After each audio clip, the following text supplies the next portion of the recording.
Hi everybody, it's Lord Magicus, and we're gonna play Merfolk and Legacy again. We're gonna run Hexfish. All right. So I'm gonna make a few changes to this list this time. I want to put some Silvergill Adepts in here, and I'm gonna put Curse Catchers in instead of the Kumena Speaker. Last time when we were playing, I actually noticed that we were running surprisingly low on blue cards, so I want to make sure I keep my blue density high. And one of the ways I'm going to try to accomplish that is to put Curse Catcher in to cover removing days from the list. So that way we still are protected against decks like Storm and Reanimator with it, but we're not losing counter magic, and we're still keeping some kind of aggro on the table. It'll be a little bit worse against stuff like Plague Engineer, but I'm willing to take that risk because I think that Hex Drinker and Oko are our main deck hedges against Hex Drinker. I'm gonna play two Mutavaults in the deck too, and I think that's gonna be a little bit important with taking Kumena Speaker out, because this will help our aggro plan a little bit, but also for another reason I'll get to in a second. Other than that, everything else here is gonna stay roughly the same. Sideboard, I'm gonna play a Return to Nature. This is a hedge against Stoneforge decks. Everything else is gonna stay the same with the exception of this Crop Rotation.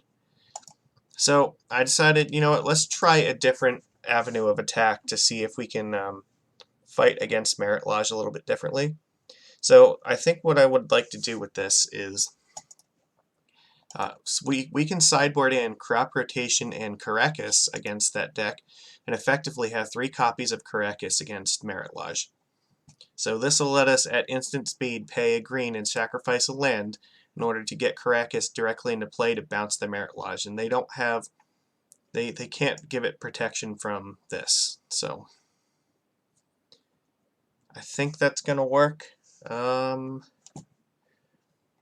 only thing I'm not sure about, and I want to check something.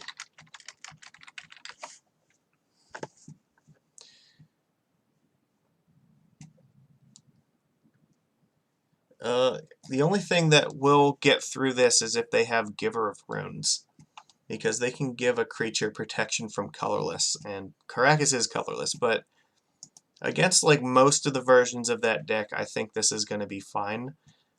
They're mostly relying on stuff like Sajiri Steep, so yeah, we're just gonna have to hope that's good enough, I think. But this way, it gives us an extra, like 3 cards instead of 1 now that can answer it. It's not. It's a little bit more resistant to stuff like Thoughtseize, but it's also more vulnerable to stuff like Wasteland. So it is what it is in that case. However, it also lets us do something else that I think is really cool. Crop Rotation can get Bajuka Bog, so we can bring this in for Reanimator, where we have access to a 1-mana exile your graveyard at instant speed effect. So I think that might be worth trying out. It's one of the reasons that playing green actually might make sense if you want to do something like this, where you play like some utility land, maybe even a wasteland in your sideboard, if you're worried about stuff like Glacial Chasm or maybe Tabernacle out of lands. So those are definitely considerations there. And I think, yeah, that's also one of the reasons like I want the Mutavault in the main deck, because that now, if we're ever just flooding out and we draw Crop Rotation, it lets us trade one of our lands in play for something that can actually attack. So Crop Rotation, I think, is a pretty strong spell in the sideboard that a lot of people will not see coming, and we're just going to have to hope that it doesn't, interfere with our Chalice and 1 when we need it. So there are a few times that might be the case, like maybe against Reanimator, but well, what are you going to do? And yeah, so we still keep the Dismember and the Force of Negations, and still keep some Grafdigger's Cage. Now it's possible that maybe we don't want the cages as much, but I still think Hogak is a thing that we should be concerned about, and Cage is like the best card we have against them, I think. So the perfect sequence against them is you want to stick Cage in 1 and then Chalice. Yeah, stick Cage in turn 1 and then Chalice in 1 in turn 2, and then just have counter spells to protect it, because if you can do that, your chances of winning will go pretty high. They'll run out of options pretty quick. Most of their deck relies on being able to just recur stuff like a Grave Crawler from their graveyard along with Carrion Feeder, or even like Stitcher Supplier to be able to play that and then sack it to Feeder to just fill up their graveyard for Hogak. So if you can turn off that nonsense, then their deck is actually not very good. And it also turns off stuff like Cabal Therapy, so they can't flash it back with Cage, and they can't even cast it at all. Well, I mean, they can cast it, they can't resolve it if Chalice and 1's in the field, so... Like, yeah, for Hogak, this is probably better, but, I mean, if we're worried about other stuff, there's certainly reason to consider maybe like Tormod's Crypt, Fairy Macabre, Relic of Progenitus, depending on what your other matches that you are more concerned about might be. So, I don't know. I think that the cages combined with the bog, we will have extra graveyard hate, so hopefully that'll be enough. Like, we have a ton of cards now to bring in against Reanimator. Like, Caracas is also very good there too, because you can bounce the Gristlebrand before it attacks. It's also an answer to Iona if they name blue. Can crop rotation for Caracas and bounce it. So I think it's helpful.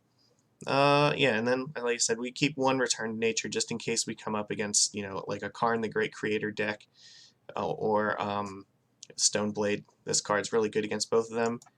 I mean, the exile a card from a graveyard might be relevant in some cases. I don't expect to use that very often, but it could be, so...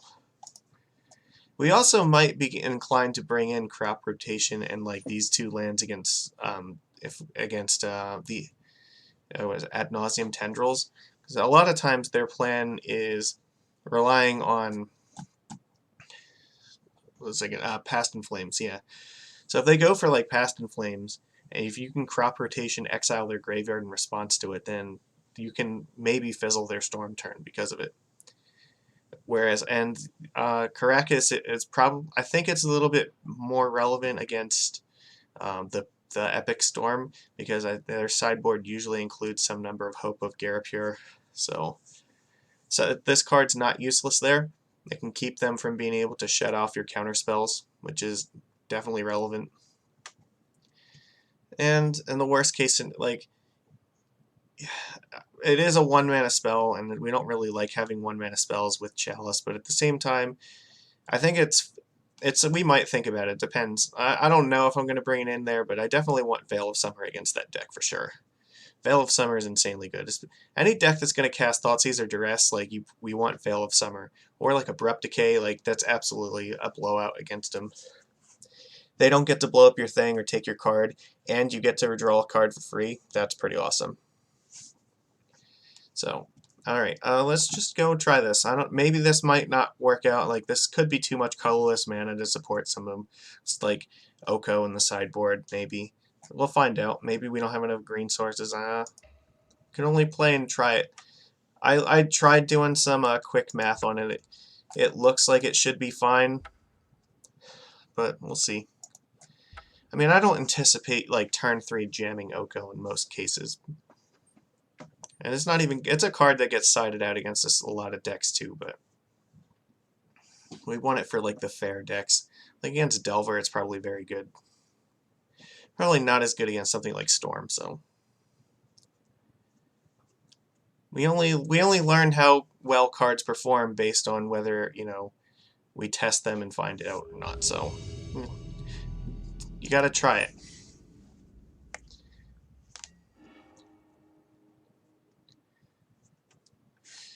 Yes, I would love to be in the play.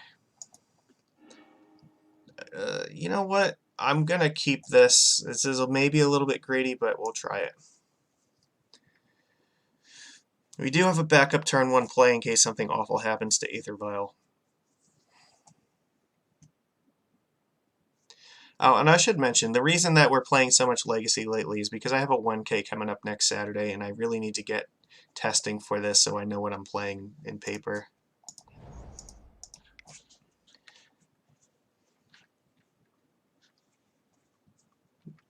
Okay, are you forcing this? Force of Negation, alright. So chances are we're up against Shardless deck. Interesting. Look, we are so good at magical cards. I will show them a Lord of Atlantis.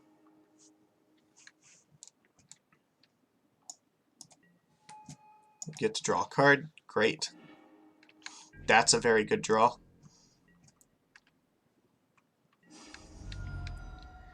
So probably what we want is either like Chalice, maybe well, probably another land. Ooh, Tundra, huh? Ancestral Vision and Tundra. What the hell is going on here? I don't know many decks that like play Ancestral Vision in them. Normally it's just like Shardless Agent, so that way they can, you know, cascade into it and draw a bunch of cards. Oh, fuck. They're gonna definitely... No? Okay. Stoneforge. That's bad, but... They're not blowing up our land, so we actually get to cast something. Alright, this is a really important turn. We very much want to be able to draw a land so we can play True Name. Cavern off the top would be the best. Because if we don't get True Name down this turn, then that GT is going to be a huge problem. Alright, well... Let's attack.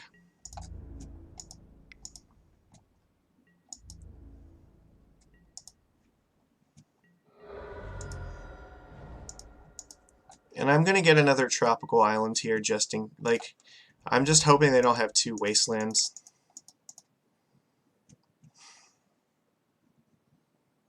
Do you have Force or Daze? Yeah, they have Force. Alright. Exile Brainstorm, that sucks. So, our backup plan is to cast Oko and try to... Like, so we need to draw another land. Well, they're not gonna... That's fine. So, let's see. I think Oko is probably just going to turn Stoneforge Mystic into a thing. Well, they're not blocking this, so... We're gonna hope that Oko can resolve, because... Oh, you know what, we can't... No, you know what, that plan might actually not work here. Okay. So let's see, if I play Oko this turn, they can put Jite in and equip it. Could play Lord plus Curse Catcher here.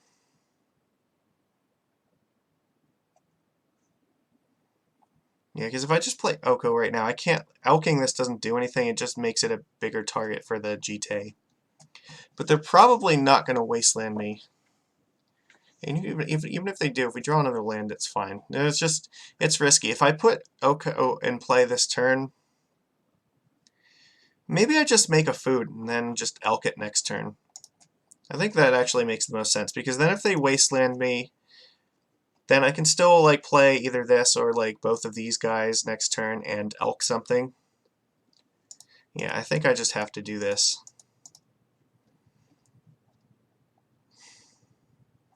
If they have Daze, I can't really do anything about that.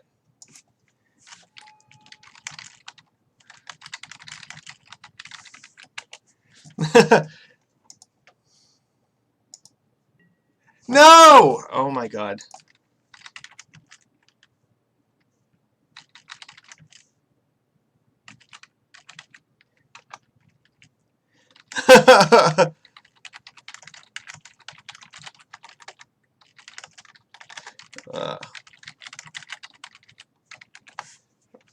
Idiot.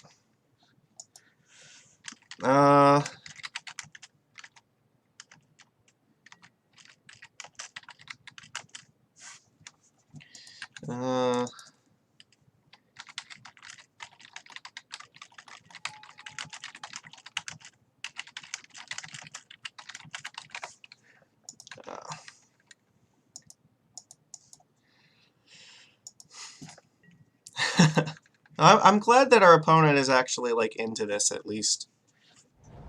Oh well. At the very least now we can Elk this thing, because they're not going to be able to kill Oko, so... They might kill our Silvergill Adept.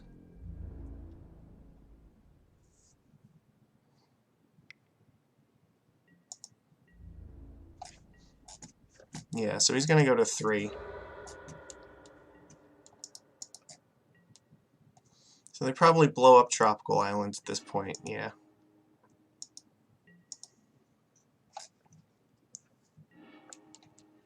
Alright, well that's fine. So,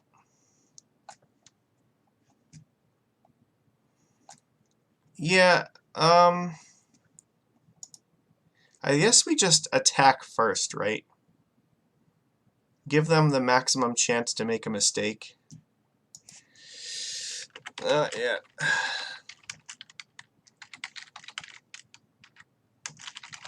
Uh,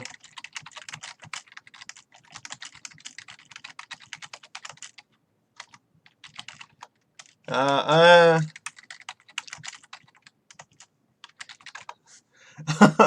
yeah, just so you know, Merfolk, alright, so, yeah, let me see here. I think, yeah, he's probably just gonna kill the Silvergill Adept even if we attacks, but is there any is there any way to, like, make him reconsider this? Because if we play Lord of Atlantis, he might actually use the GT to kill the Lord instead, and I think I'd rather keep the Lord, because the Lord can block the Stoneforge Mystic, then Oko will go to 1 but still survive from the 3/3. So we'll attack first. And if he doesn't block, then we got in free damage.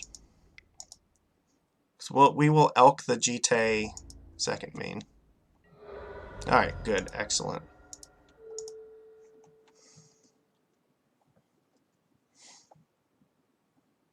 Now I think here we're going to play probably Lord of Atlantis, and then we have to decide. I think Curse Catcher? That makes sense. Yeah. And here they just want to gain some life, I imagine. Just gain 2 life. Yep, okay. Alright. Alright.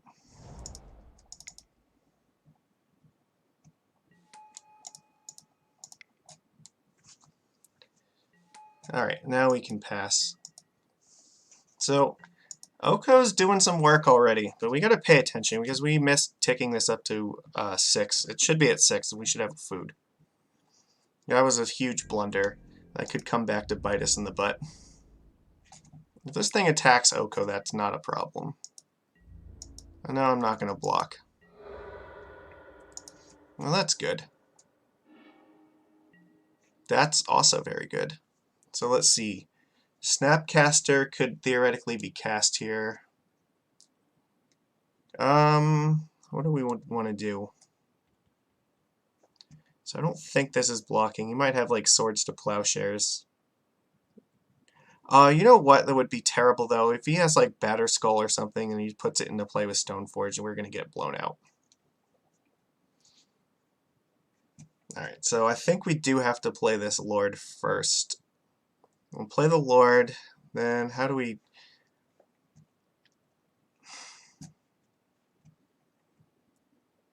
I think Oko's probably going to have to die unless we're willing to elk the Hex Drinker to block it. You know what, that's not a tarot.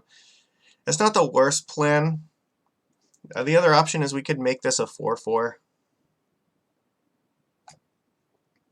But I'm guessing that he probably has Swords to Plowshares, and if he does, then we'll just waste our entire turn doing that.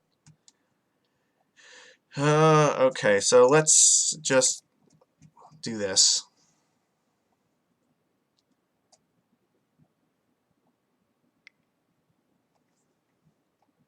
How did I know this was going to happen? No, you can't do this, because if you do this, that's going to end poorly. That tells me that something like Batter Skull or Sword of Fire and Ice is on the way. So I think we just need to attack.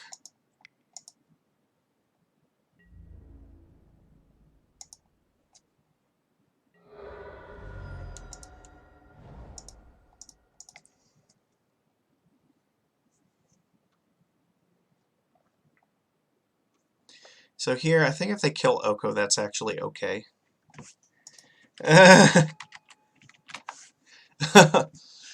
So in that, yeah, so in that instance, like, if they attack with this guy against him, that's fine. Depending on what happens, I might want to block. I might not. Let's just level it up. Guess we're going to get another tropical island just in case to play around Wasteland. We'll make a food. We'll consider. I mean, I'm probably going to let it... It depends. If they put Batterskull in play, then yeah, it's going to be tough. They don't have anything with Stoneforge. That's good. It looked like he was thinking about doing that last turn and didn't. So we almost made some oopsies that could have cost us, but it looks like it worked out. So, all right. So sideboard, I think we want this return to nature, and so Stoneblade. Do we want Veil of Summer? We might actually want this. Oh, I don't really want to. There's not much I want to take out. Probably like a Curse Catcher, and maybe we bring in Dismembers as well. We don't really need to change much for this deck.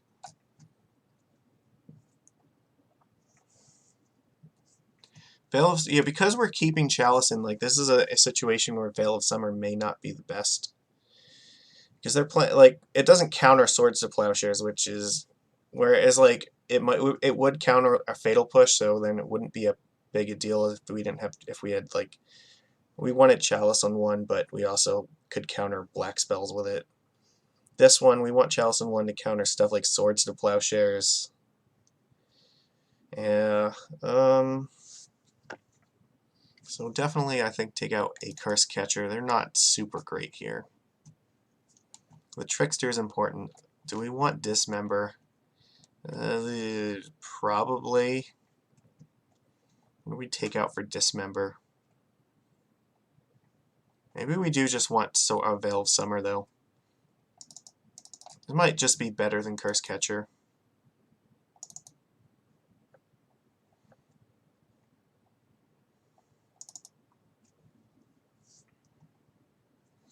Because if they're gonna force, force something, then this makes our forces a little bit better. I don't know, like, it's hard. I want to try this card, but at the same time, I don't know if this is what we want for this match. This is tough. So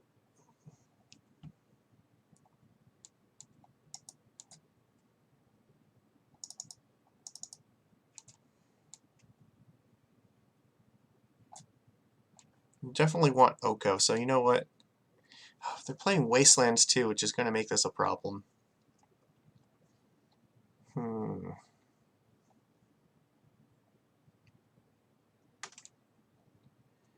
don't know if Trickster's going to do enough here. Take out one Trickster. Alright, let's just do it like this and see how it goes. Nose is itchy. Alright.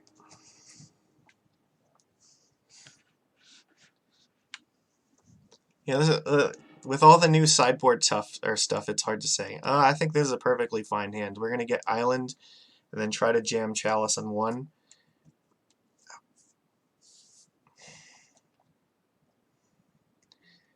We're going to definitely keep this. Yeah, Lord is the thing that's most likely getting pitched to force if we have to. Because I would really love to be able to go, like, Chalice on one into True Name Nemesis. Sticking True Name is, like, the most important thing, usually. Oh, that's a pretty Misty. I have one of these in paper. They're really nice. Oh, that's beautiful. Alright, so we'll pass and then pass again.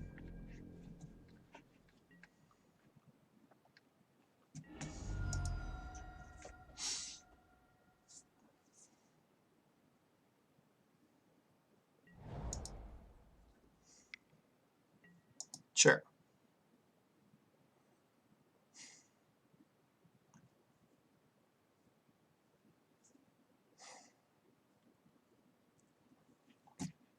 The hard thing, I think we're probably going to play, if we're not playing Chalice next turn for, I think almost definitely, if we do play Chalice, we have to play the Mutavault. Again, just in case of Wasteland. If we play Stoneforge here, I think we have to try to counter it and then just jam Chalice. Nope. Okay, so it's just Hierarch. Okay, that's fine.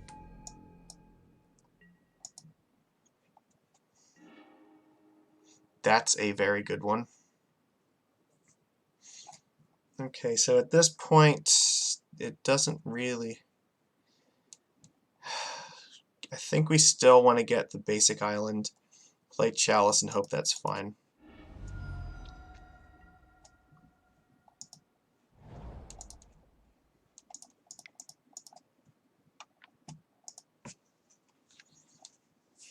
He only has 3 cards in hand, so the chances that he can deal with this are not very high. So, did he mulligan? Yeah, they mulled, or he mulled just 5. Okay, so yeah, that's going to be tough to come back here. Nope, we definitely have to counter this. Stoneforge is a huge problem for us otherwise. It's like their only way to win this game, usually. Alright, well, here we just jam True Name Nemesis and hope that it's enough. Oh, that's beautiful. That means almost definitely we're going to win this game now. Like, I can't imagine, like, I don't know what you could possibly have that's going to, unless your own True Name, maybe? Shardless Agent. Okay, yeah, you know what, that makes sense. If you're playing Bant, you cannot, well, I mean, you can cast it, it's not going to do anything, so Chalice is fine. But I couldn't hit our stuff anyway. Okay, so this makes sense. So he's playing like Bant Stoneblade, and he has Shardless Agent and damn it, what's the other thing? Ancestral Vision. But yeah, now like with multiple True Name Nemesis, there's like no way he's coming back from this. Yep.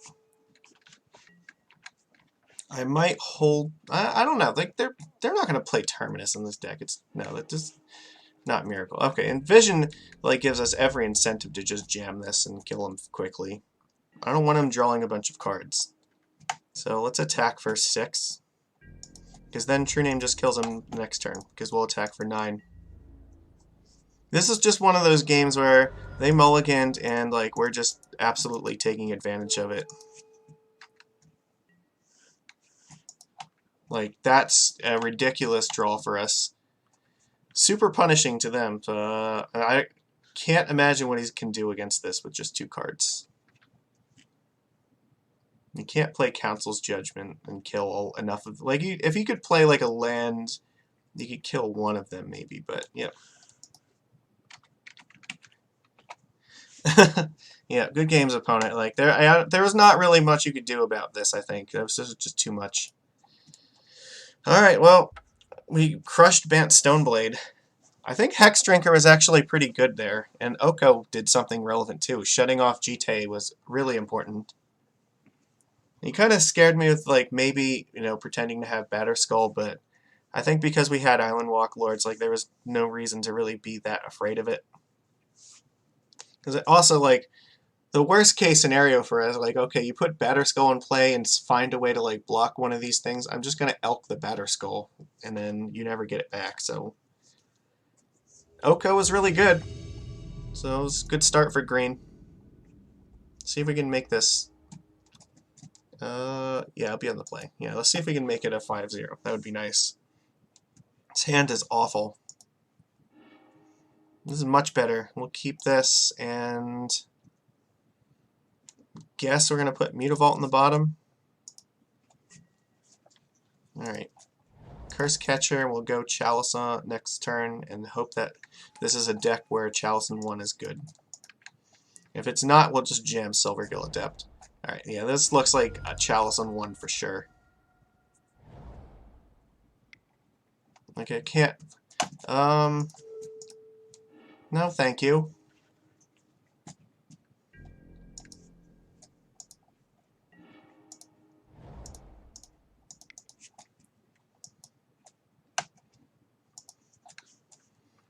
I mean, they can counter it with Daze or something. Force, that's fine. Oko, okay, so this looks like it's probably Bug Delver. Which is okay. Like, we're not... well, that's not okay anymore, because... Damn it. The problem is if we didn't use the Curse Catcher on the Chalice, like, we weren't countering it anyway. Or, yeah, we weren't casting it anyway, because they would have just Thoughtseized it away and saw our hand, so... Well, they failed to blind flip it, but I think next turn they're going to flip it for sure, so... We gotta draw lands and start getting the Silvergill Adepts online before this thing starts killing us. It chose not to shuffle, so it means Delver is 100% gonna flip next turn.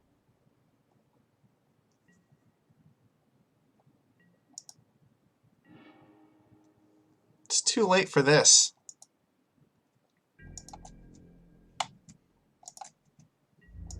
Well, he may as well attack because there's no way he's blocking it. And we're getting attacked next turn anyway. I still think if we draw Chalice next, or if we draw a land next turn, then we can still, like, race this. But any time after this, it's probably too late for this game. And this is one of the weaknesses, you know, we are losing to this wasteland. That's just how it has to be.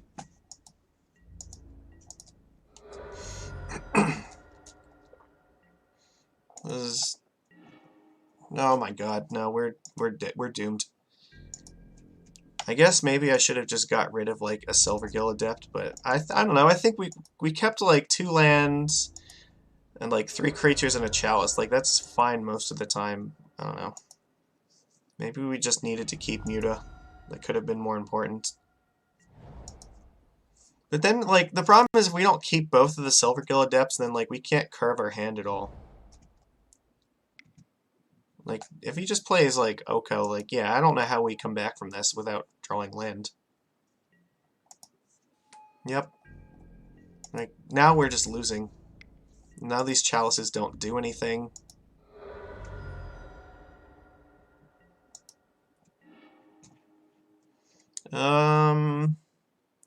Can we, like... No, I think that we're done. We're not gonna come back from this. We have Okos on the field, and we have absolutely no hope of getting rid of it at any point. It's just going to crush us.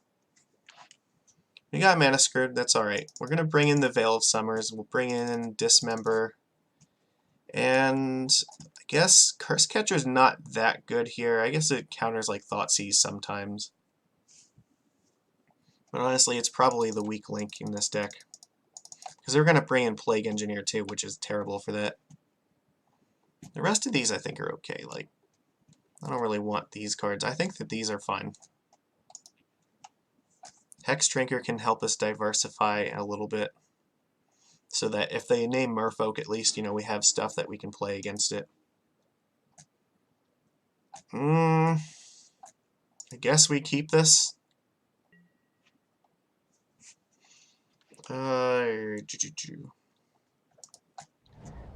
Island pass. They can't wasteland it, so they might Thoughtseize us. Nope. It's probably end step Brainstorm. I'm not in any hurry to just jam things.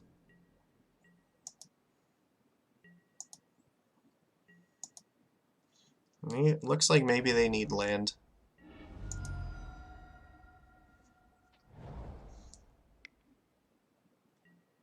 It's Armor Goofy. Okay. I'm gonna dismember it. We can play around days here, so that's fine. Probably doesn't have force in hand. Alright.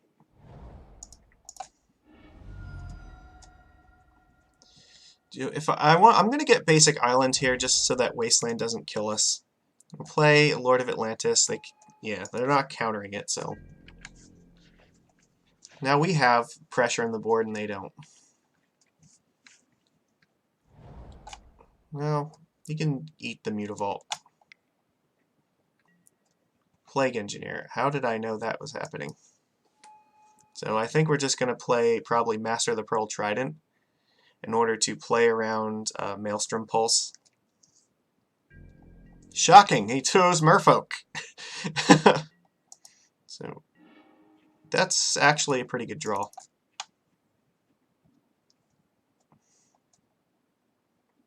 Do you have a force now? You can't daze it, so... Now he has a feature of force. Alright.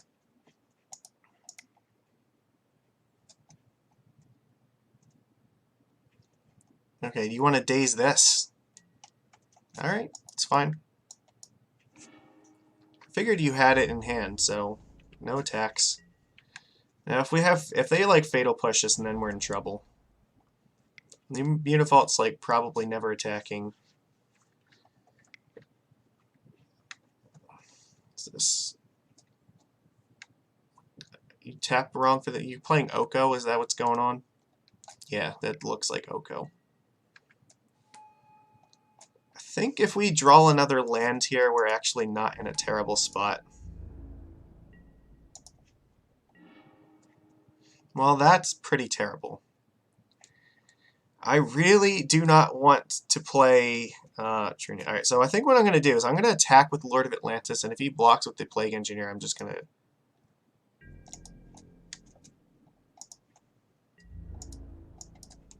Yeah, I'll just Merfolk Trickster it. Yeah, I didn't think so.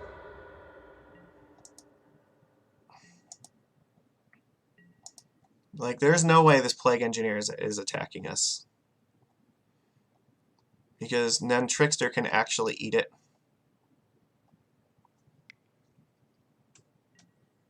Baleful Strix, yeah.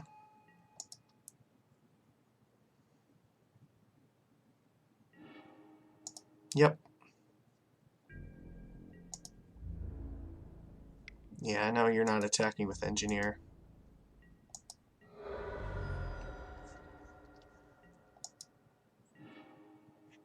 Alright, I guess we're just playing another Lord of Atlantis and hoping for the best. But I don't... Oh my god. What do we do here? So we're getting stomped for a lot.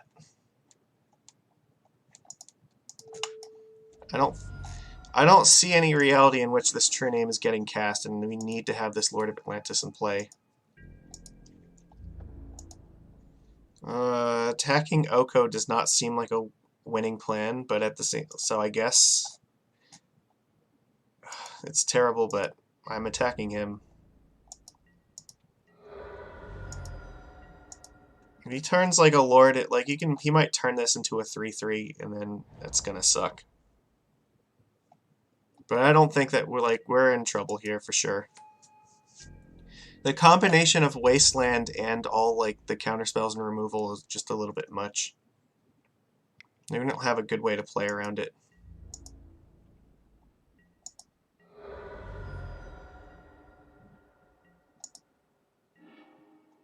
Mm-hmm.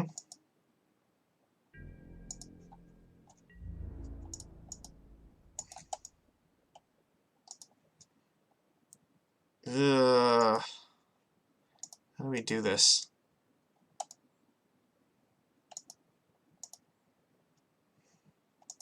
I don't think attacking here is a good plan.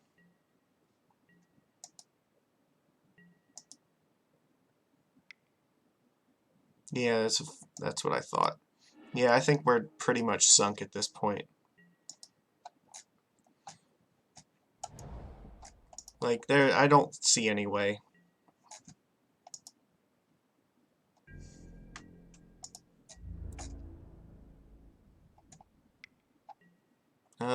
So I could Trickster this and then block one of the... Yeah, it's not worth it. We're dead. Nope, that sucked. Wasteland kind of got us both times, and we did not manage to stick Vial long enough to do anything. Yeah, that was rough.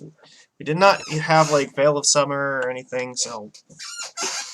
hard to say what else we should have done with that, but that just ended up poorly. Like, everything kind of went in the exact wrong direction. Maybe... Now, I don't know. I'm not sure what we should have done differently. Maybe we needed to hold on to Dismember for Plague Engineer. They had a ton of counterspells. Alright, well, we're on the play. Let's see if we can come back. This seems fine.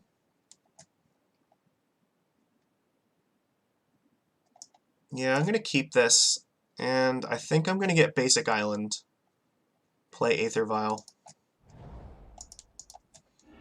Because this way it lets us stick Vial and then go into Chalice next turn. On the other... yeah, that's fine. We're going to do it like this. Because I might even just leave Chalice, or Aether Vial in 1. Excuse me. Force of Negation, Dovin's Veto.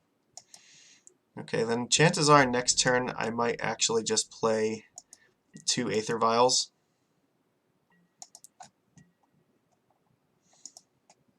So this looks like probably Jeskai Mentor. Could be Stoneblade too.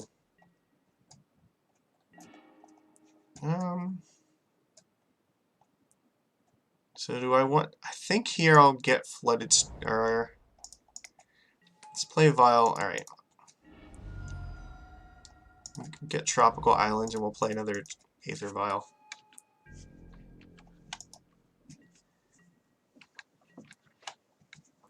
Then next turn we can play Chalice and play around Daze, or if we draw True Name we can just jam that.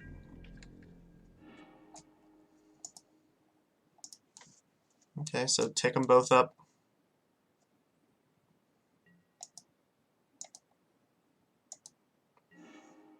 That's pretty good.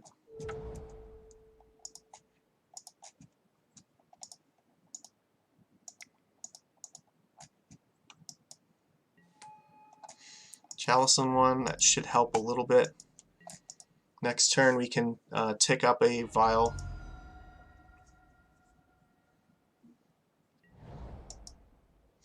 I'll leave one of the Vials on 1 at least. Accumulated Knowledge, okay, so this looks like it's probably Mentor. Either that or Miracles, one of the two. I think, you know what, oh, this is Bant, okay, so, ooh, their hand must not be very good. I gotta leave one of these, I think, on 2. Yes.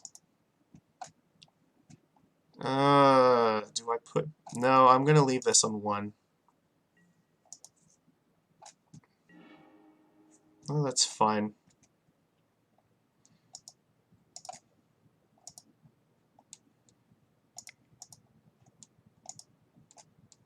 I'll show them Lord of Atlantis.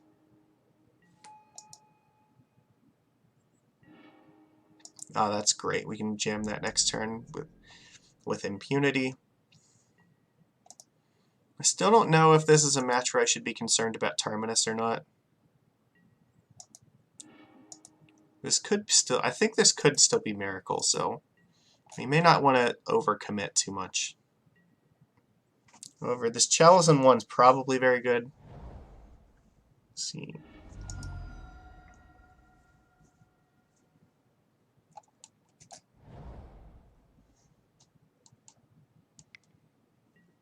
Jace the Mind Sculptor, okay. I don't know what you're going to do, but it's probably not going to be very good, because I'm just going to kill it next turn. This looks like... yeah, he could be setting up Terminus. That's fine. Because he's trading Jace and Terminus for these 2 cards.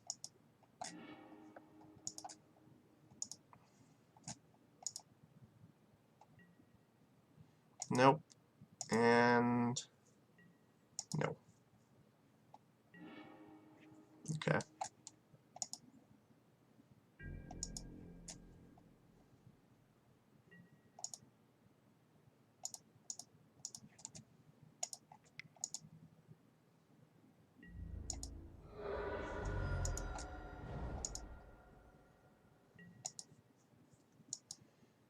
Alright. How about now? Terminus. Okay, so it looks like we are playing against Miracles. Which means we probably will just play True Name next turn. Any order, it doesn't matter. Because we'll probably end up shuffling at some point with a fetch anyway.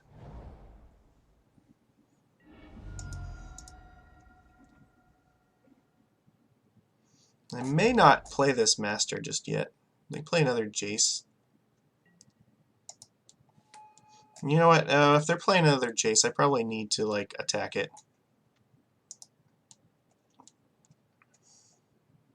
Even if I put it to 1, that's still... Because otherwise, if I play True Name, they can just plus it, and then I... Well, I don't know, it's tough.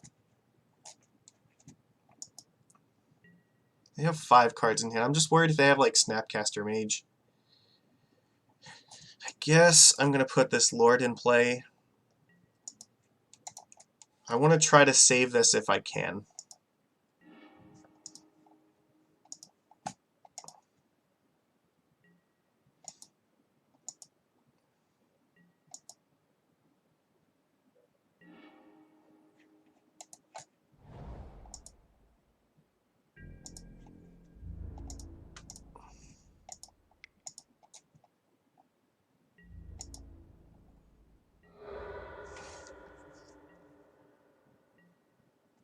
So what's going to happen here if, like... We have a fetch land, so if they try to, like, +2 Jace on us, it's not that big a deal. We can shuffle. If they brainstorm again, then we might just attack it. I don't know, it's hard to say what we do here. Council, no, Teferi. Yeah. Bounce Chalice. Resolve a bunch of 1-drops. No? Okay.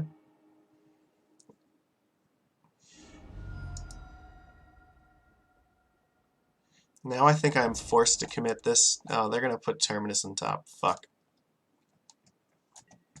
So I'm going to have to, I think, this sucks. I'm going to have to tick up the vials now.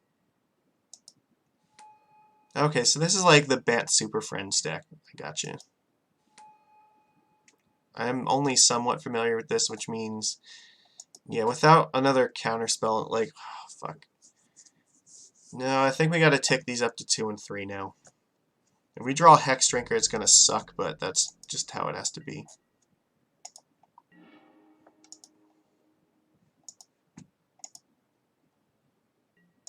I'm going to be very upset, but I don't know what else we can do.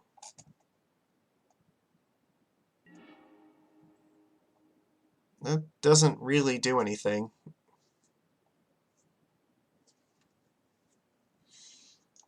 So they're definitely going to use Terminus next turn.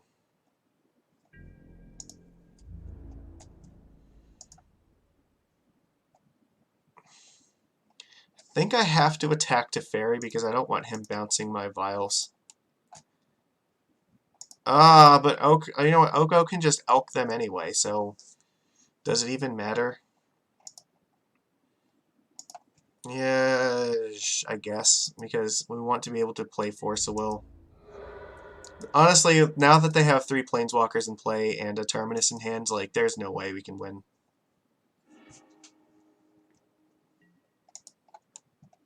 I don't think it's correct here to cast this, actually.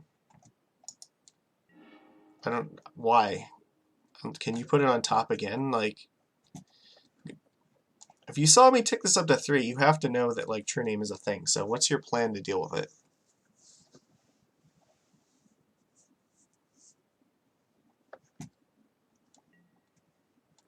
Create a food. Okay. So I think we probably are going to go after Jace with a True Name.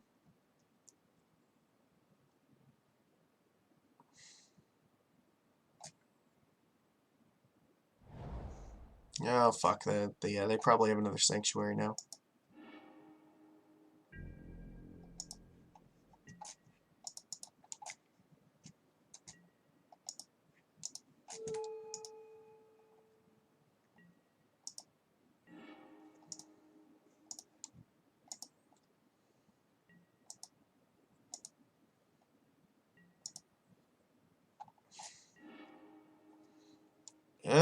You can't kill Teferi, so this card's still useless.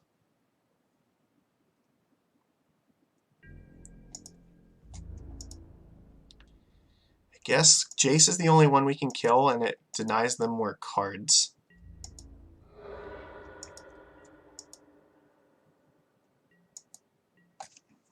So yeah, they had another Terminus on top. Like, I think from this point now we are just kind of dead. Alright, we're done. Because now we have nothing to pressure these with, and Oko is just like gonna kill us too. Fuck. Nope, too many Terminus. That sucks. Well, I think we want Force of Negation here, and probably Veil of Summer. They're going to play lots of blue things that target and counter spells, so... Curse Catcher is fine. Like, these cards are all fine. I don't actually know if I want Oko against this. Oko's really good, though. It's tough. You know what? No, he survives Terminus. It means he's probably fine. So maybe Curse Catcher is not really as good. And... yeah... Chalice is fine. I think the rest of these are fine. I just really want to be able to counter their Haymaker spells. Guess I'll cut one Trickster. Alright, try it like this.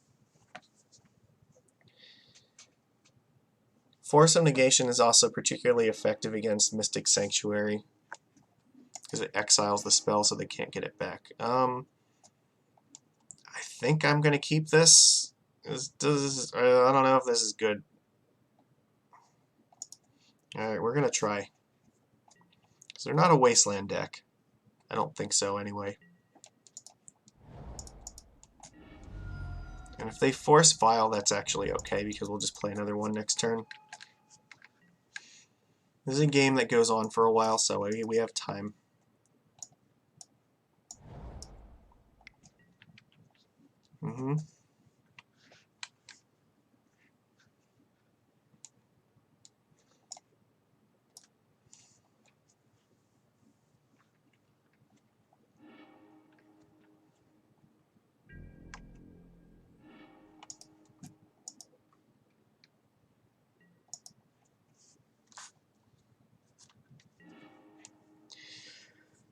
Do I go for Chalice now, or do I go for Vial?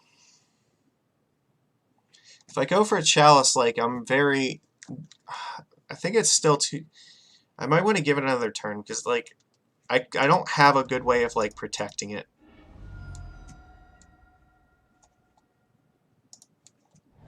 I'm just going to play another Aether Vial while I still can. This makes all my creatures in the future uncounterable. I think I have time to do that.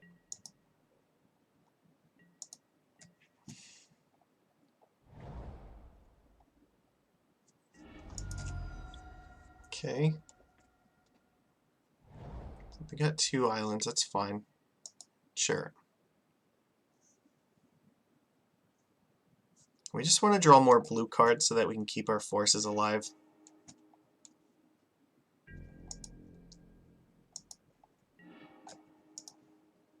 So tick up and up. I have 7 cards in hand. Yes. That's actually good. I could just play Oko this turn. I don't really have a good way to get rid of this if I do it either, and I can protect it with Force of Will.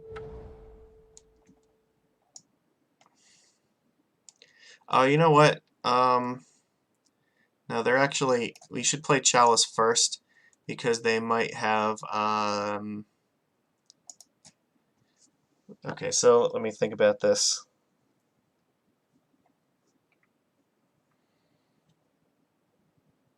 Do I play Chalice or Oko here?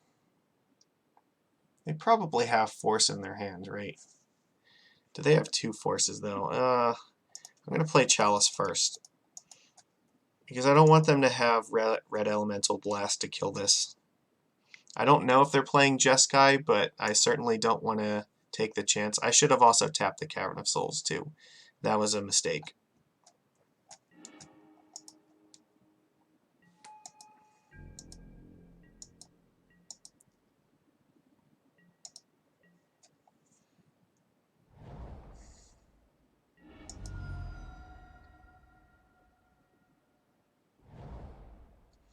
So I think back to basics.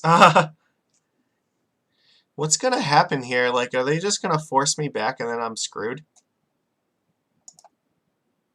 Um...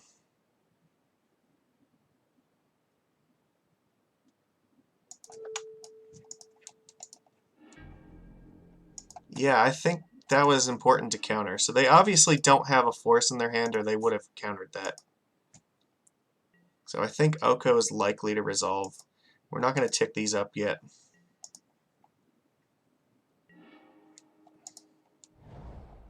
So that's good. That helps us play around Daze. I don't think they play Daze in this deck, though. Okay. Make a food.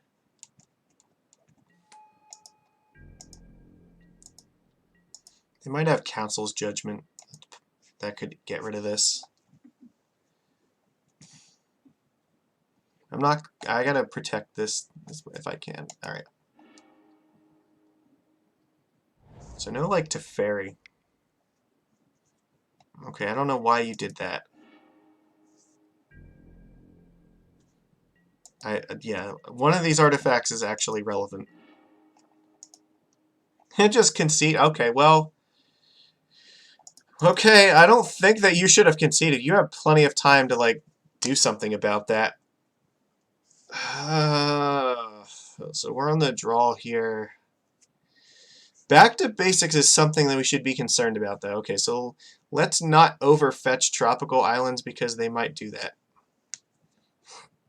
Excuse me. They may not have, like, red elemental blast in their deck. It's possible they're just straight blue-white and they don't have any of the red splash stuff.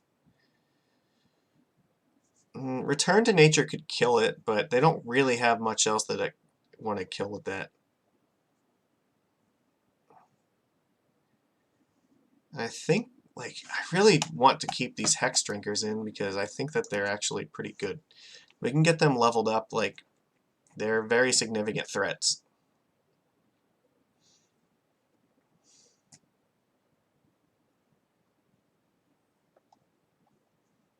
Chalice was good every time, so... I guess I'm just not sure about this Veil of Summer. Like, maybe on the draw it's not quite as good. I don't know. Maybe, yeah, we might just want Curse Catcher because then it lets us go Curse Catcher Chalice and protect it like that. I don't know, like, again, the problem is most of their removal is actually white. This only stops the counter spells, and I don't know, like, do we have more mana than them most of the time? Like, is our mana base better? Probably not. Like, most of our stuff is already uncounterable, so I don't know. I guess maybe we only want that if they're... Yeah, that could be right. We'll just play Curse Catcher because they can at least attack. I think... Oh, this is so hard. Alright, we'll just do it like this and hope for the best. I'm not sure if this is correct or not. Like, a lot of these cards are still new. Fuck. Do I keep this and just put this on fucking Snake? And then go Silvergill Adept and hope to draw another land? I think that might be what's happening. They mulled to 6, and... Honestly, this Hex Drinker could be a significant thorn in their side, but... Teferi can just bounce it. That's worth noting. I don't know. Maybe... God damn it. I probably need this on Merfolk. I have too many important Merfolks in my hand. Damn it. Alright, so... I really was considering it, but, like... I think we just need to, like, jam creatures. Stuff like Silvergill is too important.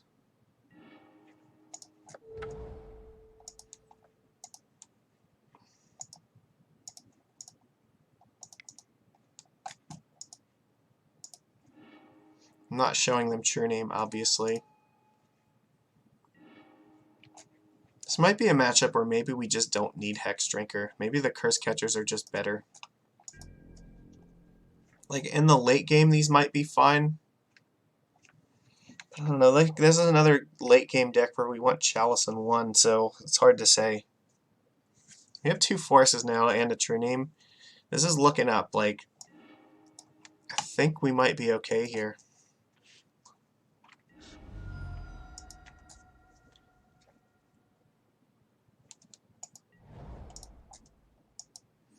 You might back to basics again.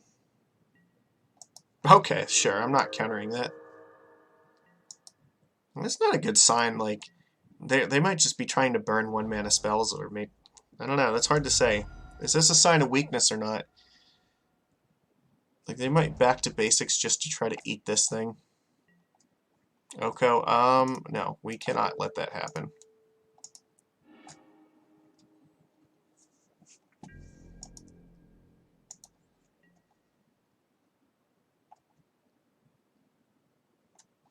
So they don't have a force, that's a good sign. Okay, well this is good. Play Vile, and then we can flash in Trickster. I don't know if I want to, though. The good news is that this will let it, like, we might just save this for force. You know, we're definitely forcing this. Oh, this is good. Because now we can Vile in the Hex Drinker and make it a level 3.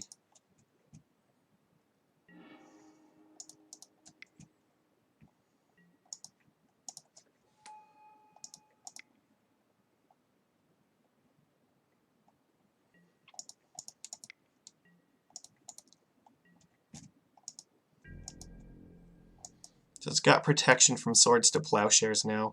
So they need like Jace or Oko to get rid of it, and we just countered 2 of them. And it's a huge clock on its own, too. That's not to be underestimated. So they gotta like use something significant to get rid of this. Alright, so the cards they put back were probably not particularly good. So what'd you find? Ponder? Oh, they're digging. Alright, they gotta find something. I guess Teferi could also bounce this. That's not bad. I might just leave this Vile in 1, to be honest. Like, because if they ever do bounce it with anything, like, I don't know if they have any removal that can actually kill it. If they ever bounce it, we can just Vile it back in and then tick it up again.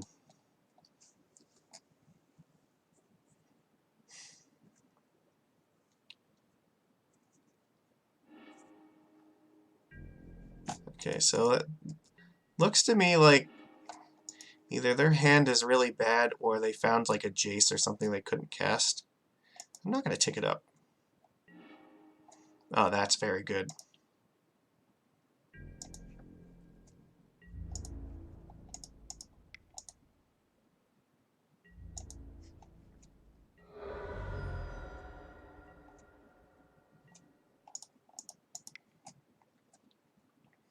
If we can protect it for 1 turn,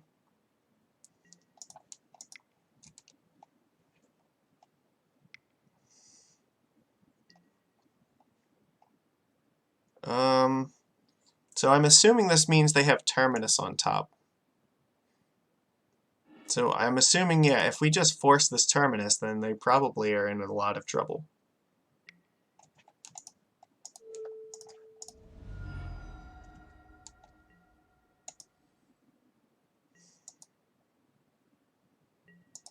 Yeah, because next turn it's going to be a 6/6.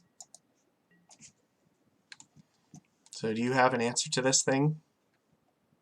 It could be, it's a fairy, alright, so they can bounce it now. But it still comes back down and kills Teferi, so that's worth it.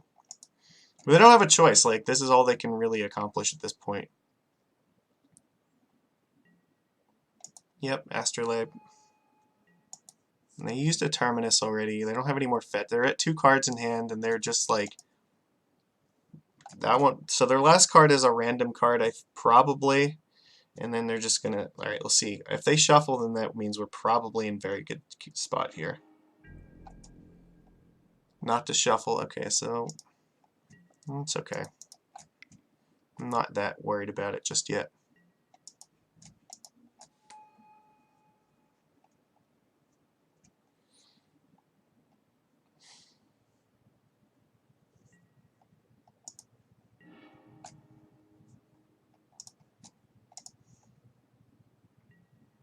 Nope. I'm not going to take it up yet. So I guess let's attack first.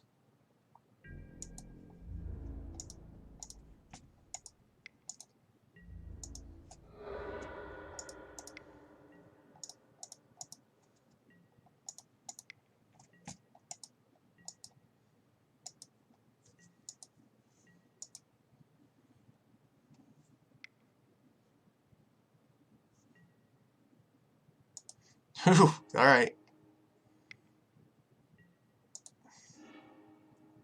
Draw 2 cards off that brainstorm. So, well, we get to put our vial out again, and that's going to help. So it'll go up to 5, and then we can threaten to make it 8 in the following turn anyway. So, not a big deal. I only really want to use 2 on this turn. Like I want to force them to use maximum resources to deal with this. Alright, so Misty means that they are certainly going to have Terminus again next turn.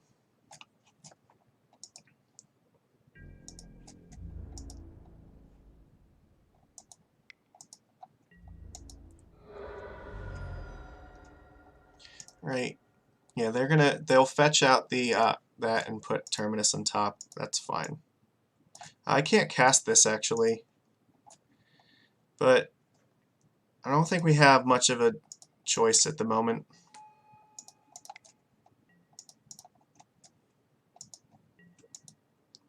Yep. Yeah, they gotta do it here, because if they don't, then we're in trouble. So they're gonna Terminus for the turn. We really would need to draw a green source so we can play Oko. Otherwise, we're just jamming True Name and hoping he can get the job done.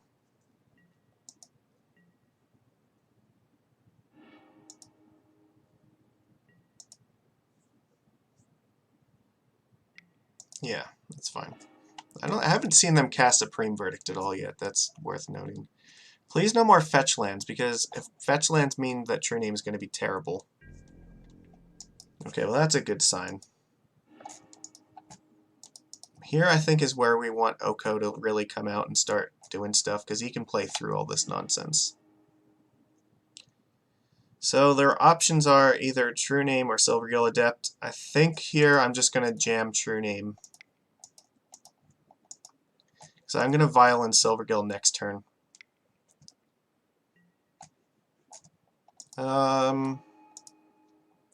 Okay. Brainstorm. I don't really see how that helps you.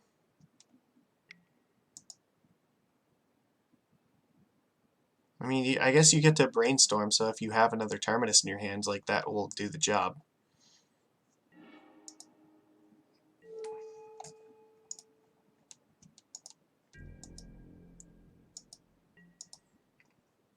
But this sets us up a little bit better, so even if they wipe the board, then we can still put Silvergill. I guess they had another Terminus.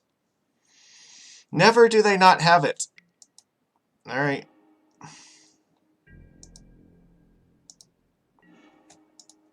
Let's tick this up.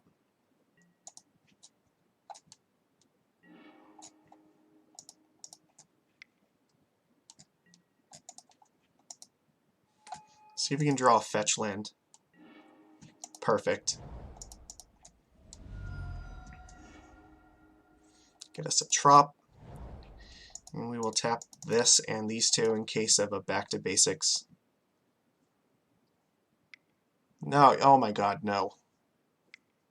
Fuck, they did have it the whole time. We were right to be concerned about this.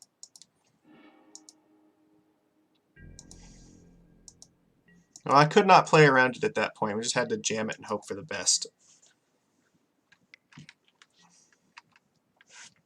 Alright. So we gotta do something. We have to, find some answer to all this nonsense before they find, Jace or something else. Because this is starting to get out of control at this point. This Mystic Sanctuary has made this deck extremely good. Yeah, Jace. I mean, bouncing this is actually would be great, but I don't think that's going to happen. I think they're just going to Fate Seal us until they win. This tells me they have like Swords to Plowshares as their last card, probably. They left a card on top. Yeah, we're not drawing a land. Or I mean, we are drawing a land.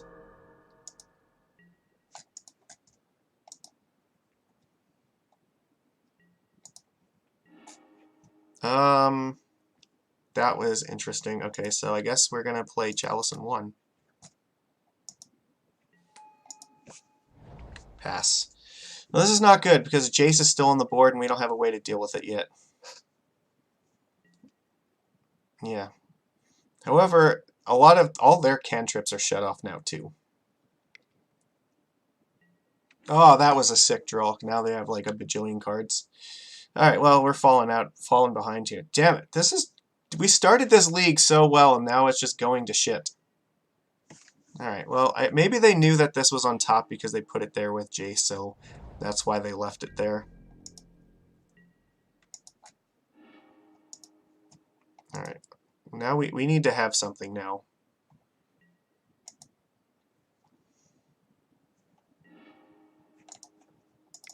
That's not really something, but I guess we have to cast it, so. I don't feel good about this. Like, I don't know how we could have done this differently. Like, Mystic, oh, fucking Disenchant, ugh. They can Brainstorm and blow up Chalice again. This card is so good. I hit 6, like, you should just go. I don't care what you do. Like, I can't do anything. I hope that they don't have any more of these in their deck, but, like, Chalice is going away again. We need True Name Nemesis. Either that or Hex Drinker would also be very good here.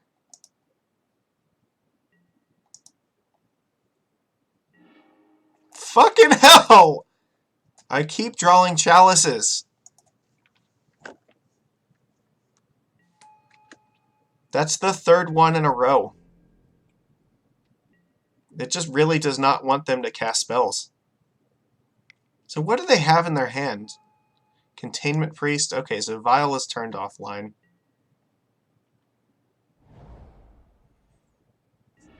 I guess we're going to find out if they have a 3rd Sanctuary. It doesn't look like it. Alright. Come on, now. I think now if we draw something like True Name, we have a chance. Because they're out of these things. There's 2 Terminus in the graveyard already, so if we can find True Name quick enough, then we might have a shot. But we don't have very many more turns left, so.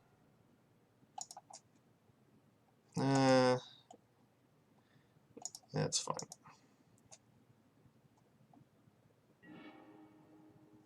God damn it. Pass. I'm not going to play it yet. There's no reason to play it. I want them to just fear that it's like a force or something. Sure. I don't know if it's correct to be brainstorming here. I think it might be correct to just Fate Seal me. You have total control over this board already. I don't think attacking with a 2/2 is the fastest way to win this game. I'm just one good draw away from turning this around, so.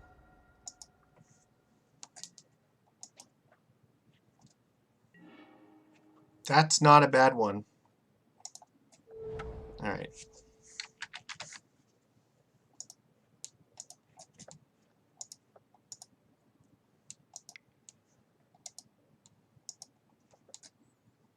Yep.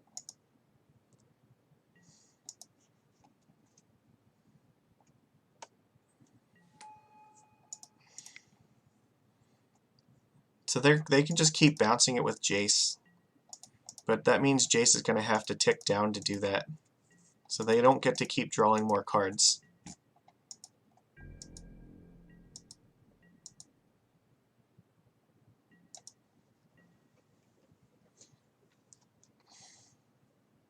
Because if they don't, then it threatens to kill them. Yeah, they have no choice but to do this. They don't get to draw like multiple cards a turn, and now if they just are stuck with a bunch of 1-drops, now we could actually come back here.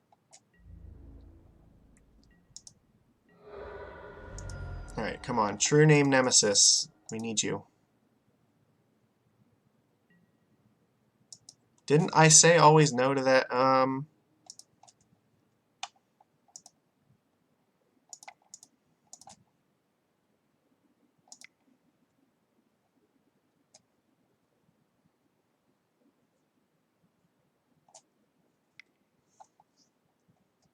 What are you doing? Hard cast Force of Will? Alright.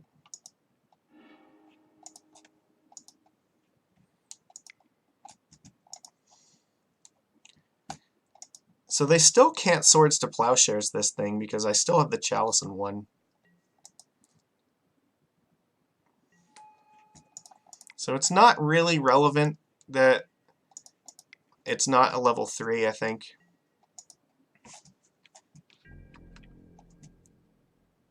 Like, I still think Jace has to bounce it.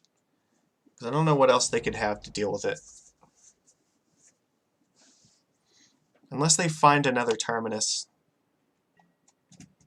No, okay, this looks like they found Snapcaster Mage, probably. Because if it goes back to my turn, it just becomes, yeah, we just make it an 8-8, or 8 level 8, and it's a 6-6. Oh, okay, that can deal with it too. You can make it a 3-3 if you so choose. Or you can Elk the Chalice and then Swords it. That's an option. No, we just Elk this thing. Fuck.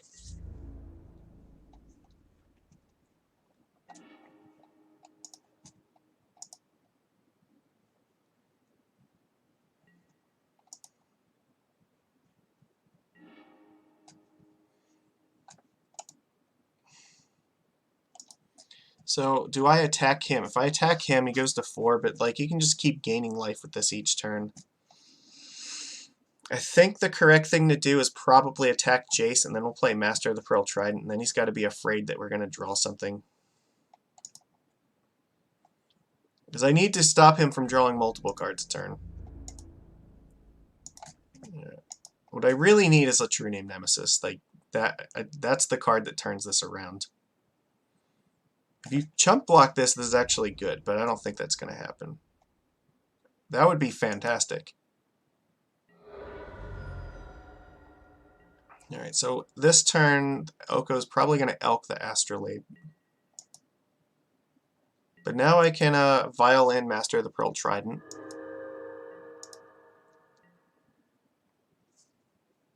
So this is probably becoming an Elk, but then there's draws that we have, like another Lord is fine, True Name is still okay. Trickster is actually good because then we can use Trickster to kill off, like, Jace.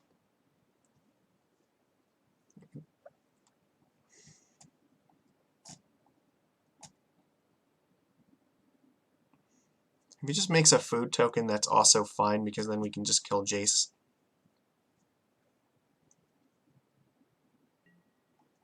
Yeah, I figured that you would Elk that. We don't have any way to bounce this back to our hand, so it's kind of not good. We do have to put pressure in the table because this threatens to get rid of a Planeswalker if we draw something. If we draw an Island Walk Lord or a Trickster.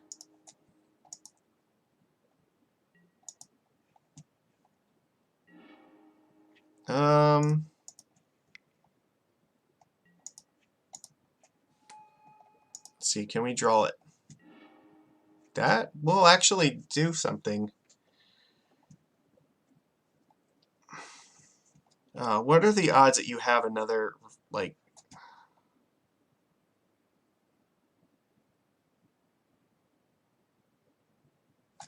I mean, I can make you have to block here. And then you can, even if you Elk one of these things, like, or do I attack you? Because then I'm... This is terrible. All I can do is force him to trade here, and then I have a board state of 3 creatures that do threaten to kill him next turn. Even if he Elks one of them, it's still lethal. I think if I go after Jace... Then if he minuses to bounce something, the Jace dies.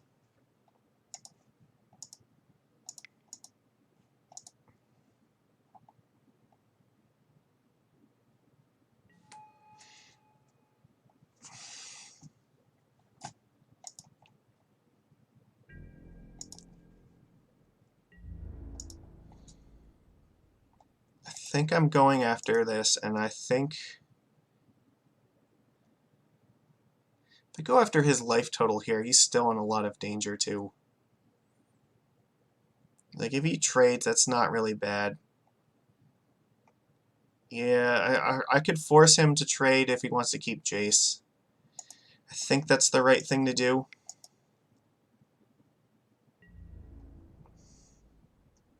Yeah. Alright, so I have lethal on board next turn, even if he elks a creature, because this will be 5, it'll be 8 damage, so... Now if he just makes a food, we're still attacking for 10. But yeah, then he'd have to minus Jace, and then we get to... Oh, fuck, he's got Swords to Plowshares in his hand, doesn't he? What the fuck is this? Oh, he's hardcasting Terminus. No, that's really good. Any order. Damn it. I thought that we were getting somewhere, and we were not, because he just drew another Terminus. God damn it. Yeah, then we're fucked now. I needed that not to be the third Terminus, because I don't think that there was a reasonable way to like try to win this game with that being the case, so... Useless. There's probably like Aether Vial on top. Tropical Island. Damn it, this is terrible. We're both at like a little under 7 minutes. But now he's just drawing 2 cards a turn and has Oko. So I think True Name Nemesis is our only hope here. We have to draw it quickly enough to race Oko. But the problem is, like, even if we draw True Name Nemesis, it's not enough. We have to go, like... so we put a card on the bottom, so at least we have a chance of drawing a card that's actually good. But I think this is just too much. We haven't drawn any True Names yet, right? So, alright. It means he might have put one on the bottom.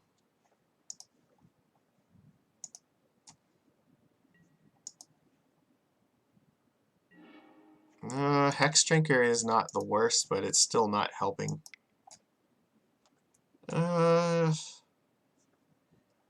Actually... Oh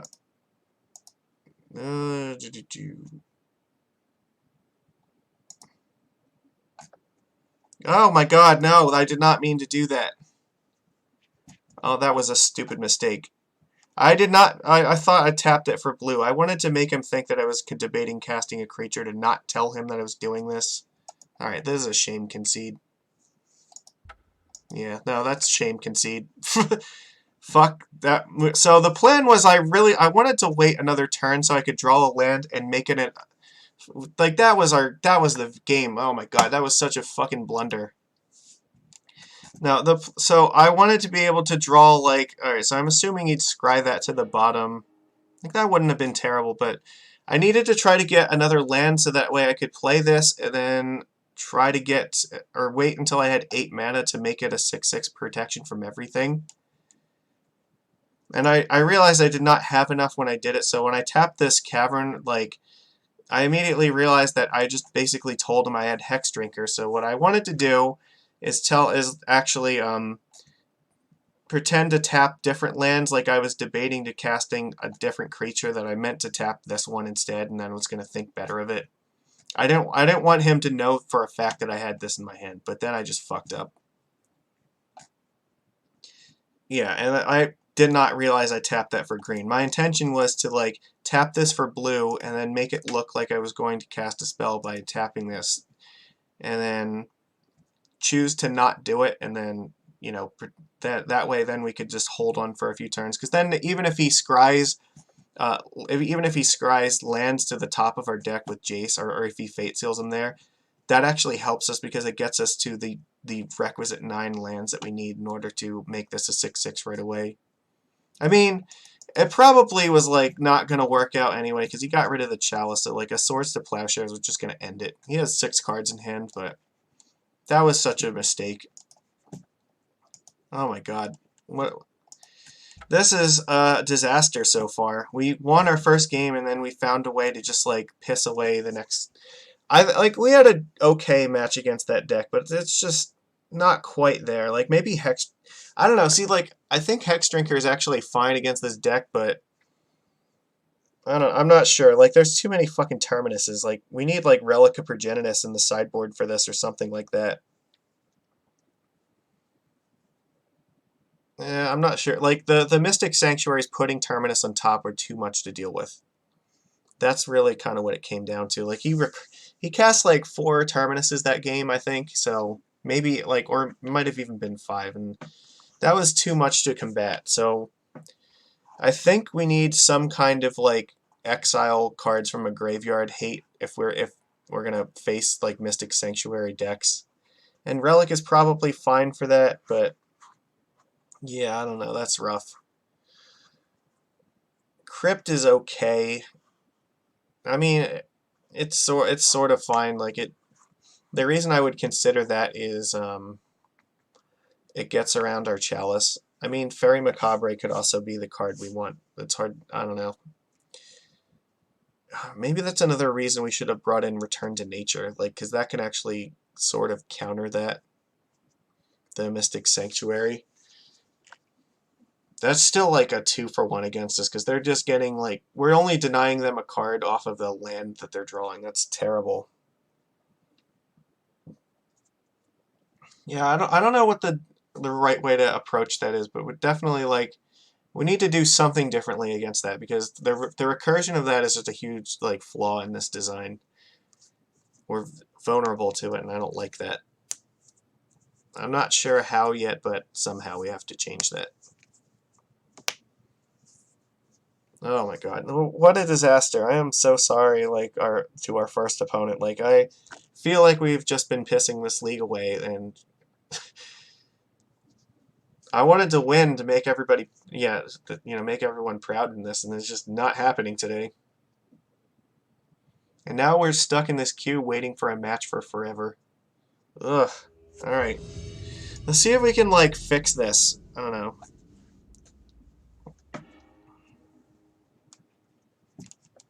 We're on the draw. This is a super risky hand. I think I'm gonna keep it. This is extremely super sketchy though. I'm only keeping it because against some decks like this, like if we're playing against like, oh fucking hell. Do I just counter this stupid Mox Diamond? Like I think that's probably correct. I'm not letting them do something like on turn 1 like that.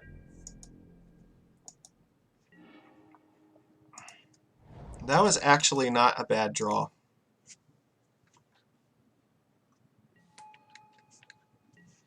Because at least we can put this in play and then, I don't know, hopefully we can do something.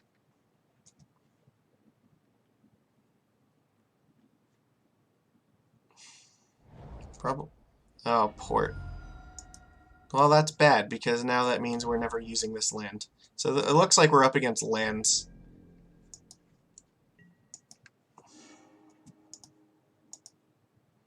They're just going to port down Mutavault.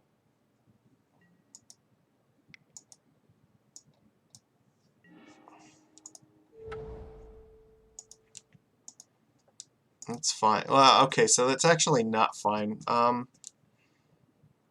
If I put this into play now, they can just Punishing Fire and kill it. They could do that anyway. That like I don't know. I don't think that we have a very good chance of winning if they have Punishing Fire. I'm just hoping that next turn we can draw another land so that way we can get it out of range. If they can just miss for 1 turn, that would be nice.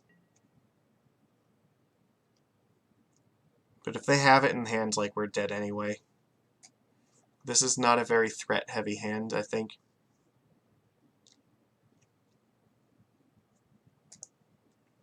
Just hoping that they needed, like, white mana or something from this. This could also be, like, a Maverick or like, a plug deck or something. I'm assuming Knight of the Reliquary is, like, an option with this, so it's possible. And they might... I'm hoping that, yeah, by forcing this, that we made them make hard choices. If I draw a Chalice, I'm almost certainly putting it on 0 just to keep that from happening. So yeah, this does look like it's probably a 4-color loam deck. Ah, damn it. That's not good. So what do you get? Wastelands, yeah, they're gonna fuck us up. Yep, they can just port again. I don't even want to play this anymore. There's no fucking way we can come back from that. I guess we're just ticking this thing up to put True Name in play. That's our plan.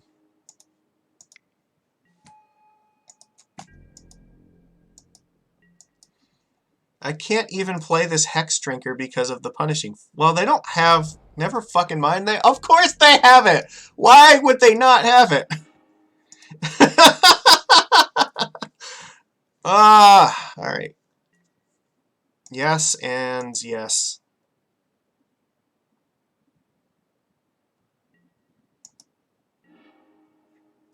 Okay, well, let's play another Aether Vial before anything else bad happens.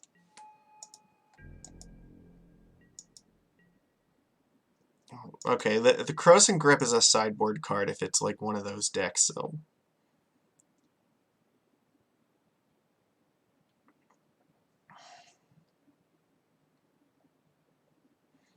True Name Nemesis, it's all up to you, because these Hex Drinkers are so dead to this thing. I cannot play them. If I play them, they just die to the Punishing Fire. I can only realistically put one in play if he taps out for a turn. Because then it gets to attack, and then at least it'll take a turn for them to kill it. And then hopefully it buys enough time for that to be a thing. Okay. Yeah, what do you want me to say?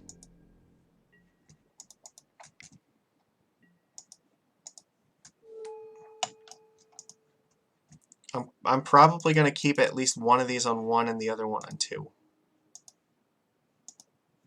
Okay, so let's tick this one up. Yes. Tick this one up. Yes.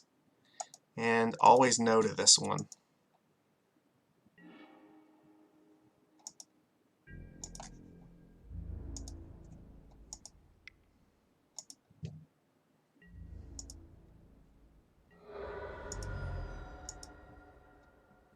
Alright. Aether Vial, it's all up to you. I'm going to play Master and Hex Drinker to force him to kill one of these. So shockingly, like, we're not actually dead yet. And we really should be at any given time. Okay, I can't interact with that at this point. So now, if you have, like, Plague Engineer, you can just play it with impunity.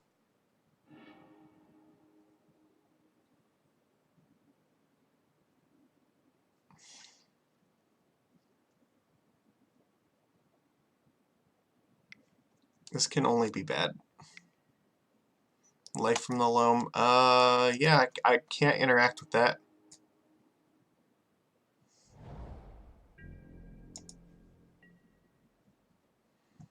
Do I even play anything here? I don't think I do.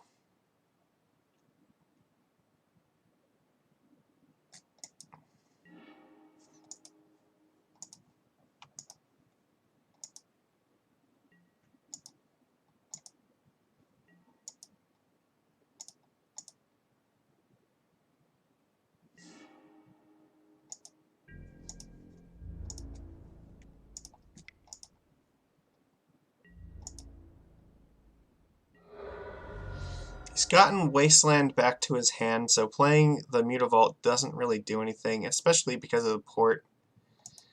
And I think we're stuck with these vials, and we have to be very careful about how we manage them.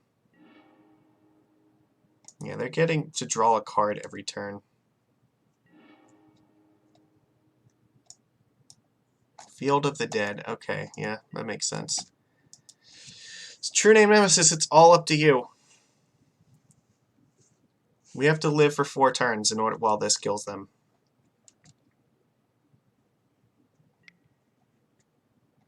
Yep. Yeah, so I think this is lands.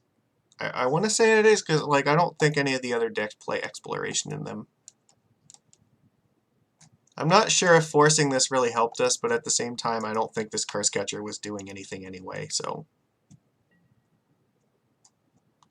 yeah, that happens.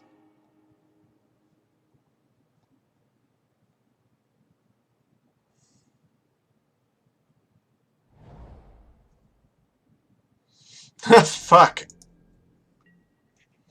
Okay, well, I think now we have no choice but to start putting pressure on them to actually do something.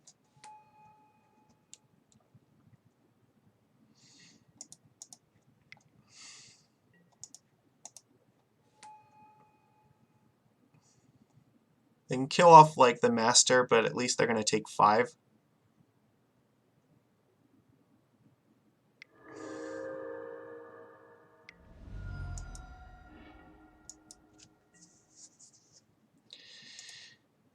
I have to just keep them from using their mana for literally anything except this. Drawing another True Name Nemesis would be excellent this turn. That's not bad either.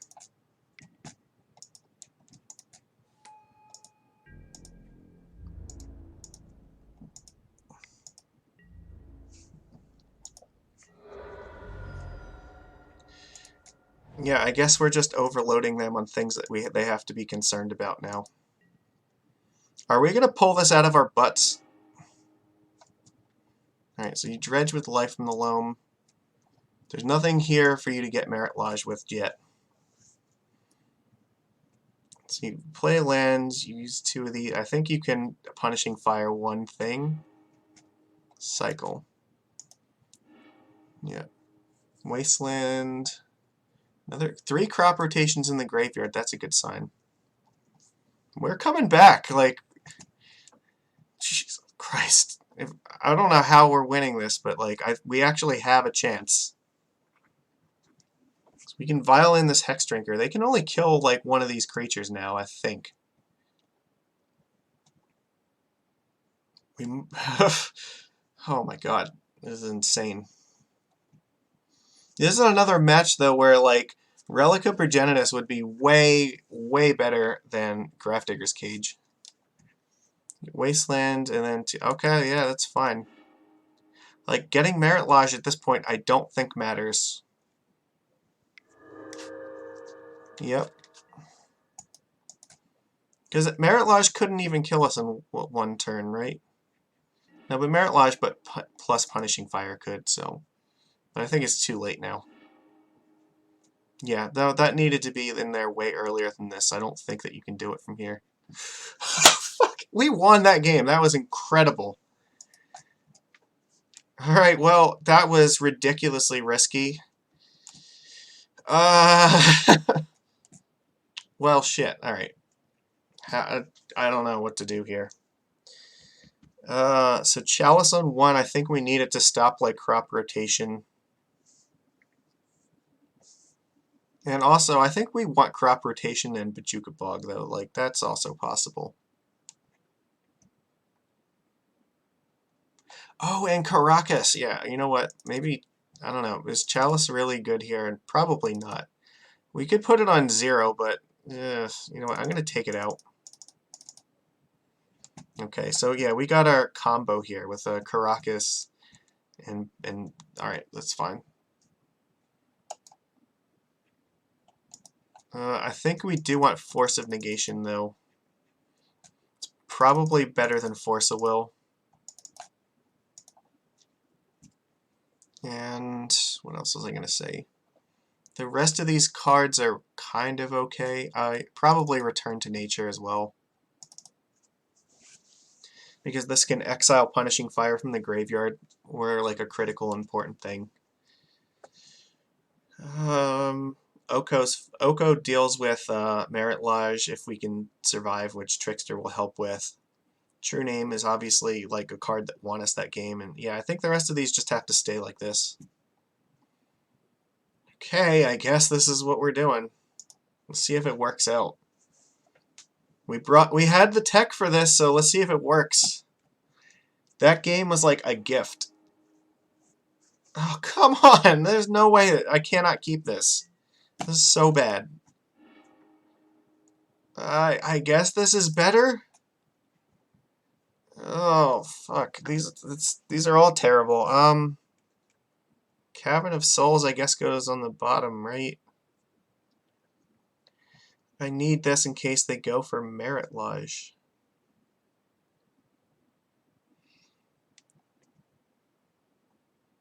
It's tough. I have to get... No, I think it has to be Caracas that goes in the bottom here. Like, I don't know how else I'm going to do this.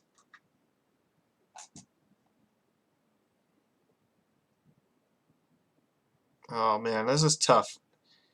Maybe Force of Negation? Like, this is another... if they, like, Punishing Fire us, and we're in so much trouble, too. I don't want to expose the Caracas to Wasteland. But we're not going to be able to cast, like... If I get a basic island with this, then we have to be very protective of this tropical island if we want to draw crop rotation. Oh, this is terrible. I guess I'm going to... If they, like, start porting us, then we're in so much trouble. Force is the only thing we have that, like, slows them down, too. I guess what I'm going to do here is I'm going to put...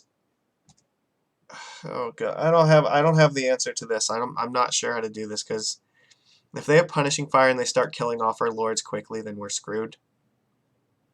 Alright, I'm putting Caracas in the bottom. That's super hard. Let me know if you would have done something differently, because I think I have to let that resolve.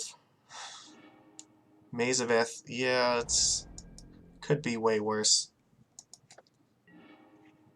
Okay, I'll play Scalding Tarn and pass, because at least they can't Wasteland this thing. Then if they Wasteland us next turn when we play Cavern of Souls, then we can still jam Lords.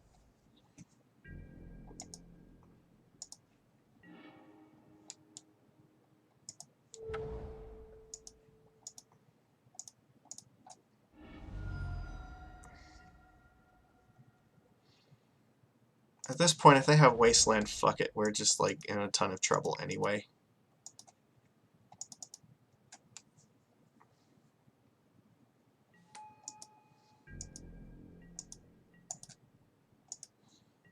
Now if they port us, as long as they don't play Wasteland, alright. Oh, that's bad.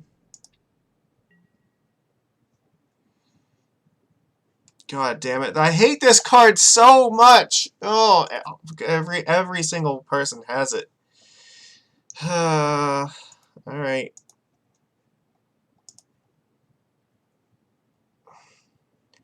What choice do I have? I have to pay 1 for this.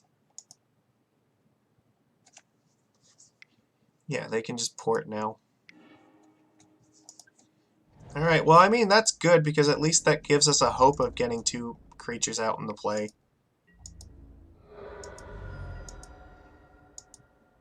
All I can hope for is that they Punishing Fire on their turn and not ours, so I can use this Force of Negation.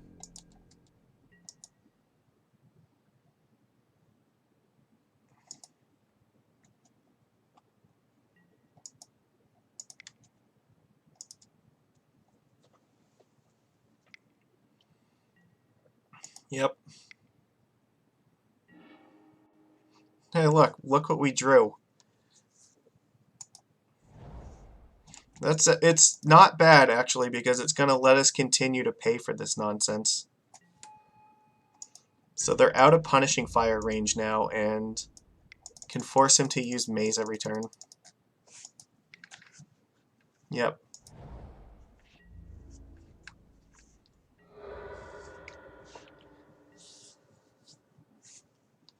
So we have Force of Negation. We can play this Caracas, but I don't know if I actually want to expose it just yet. I might have to, because, like, again, jamming more lords is, like, probably the only way that we're going to win here. Because we have to... Right now, we're only attacking for 3 a turn because of this Mazabeth. And if anything bad happens to one of these, like, we're in a bajillion amounts of trouble. Sylvan Library. I guess I'm letting this happen.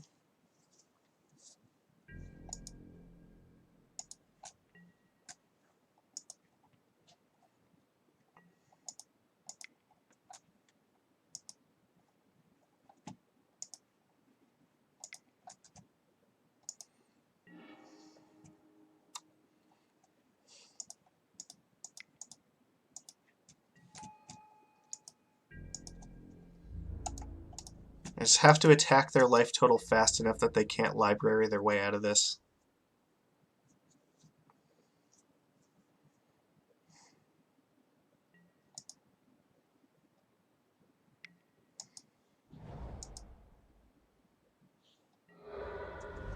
And yeah, I have to play this too, so that way I can keep paying for these and potentially play more. Because that's really all I've got at this point. No, I don't want a 6. I want a 2. Because if they play Punishing Fire, I have to counter it.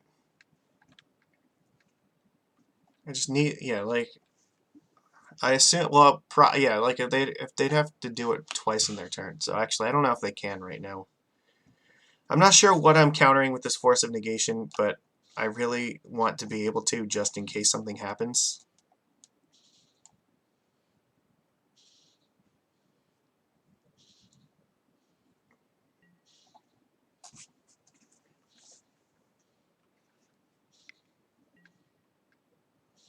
I think that's the card. Yeah, I cannot let them have that, because that locks down 2 lords instead of 1.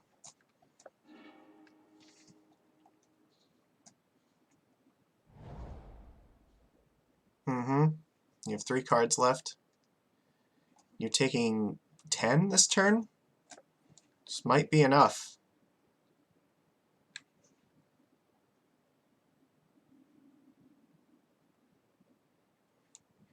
So I can pay 1, 2, 3, and then play this.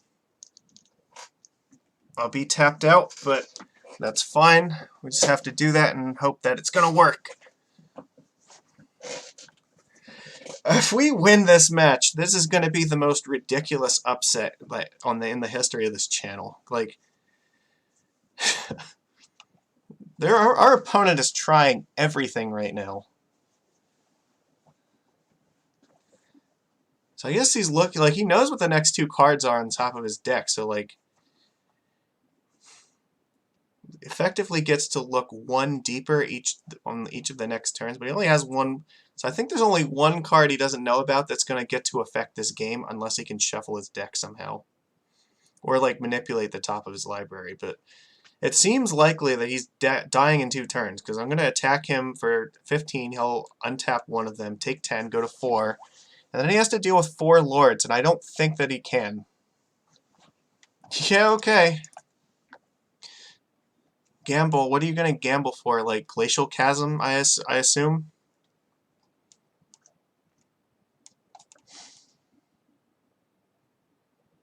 I need you to choke. Oh, yes! You discarded the choke! Okay, well, that was super clutch.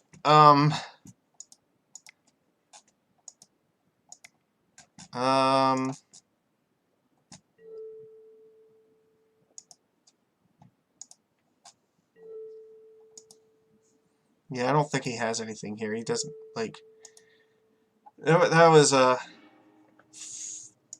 boy. Oh, man. So if he discarded choke there, then that has to mean that, like, we're in good shape here. Yeah, okay, cool. Why did you give up? You actually had another turn, but I guess you could have drawn 1 more card. I guess maybe you don't have another choke or another... I don't know, well... No, I guess it doesn't matter there, because we have 2 mana sources that don't get tapped down by choke, like the Cavern and the Caracas, right? Did we have a cavern? I forget. I don't know. Maybe that's why. But what an upset! Like, we absolutely defeated lands, and that was amazing. Siding in Caracas as an extra mana source was actually, like, really helpful. We didn't see it versus Merit Lodge, thankfully, but, like, well, I mean, I don't know, I guess thankfully that Merit Lodge wasn't a thing.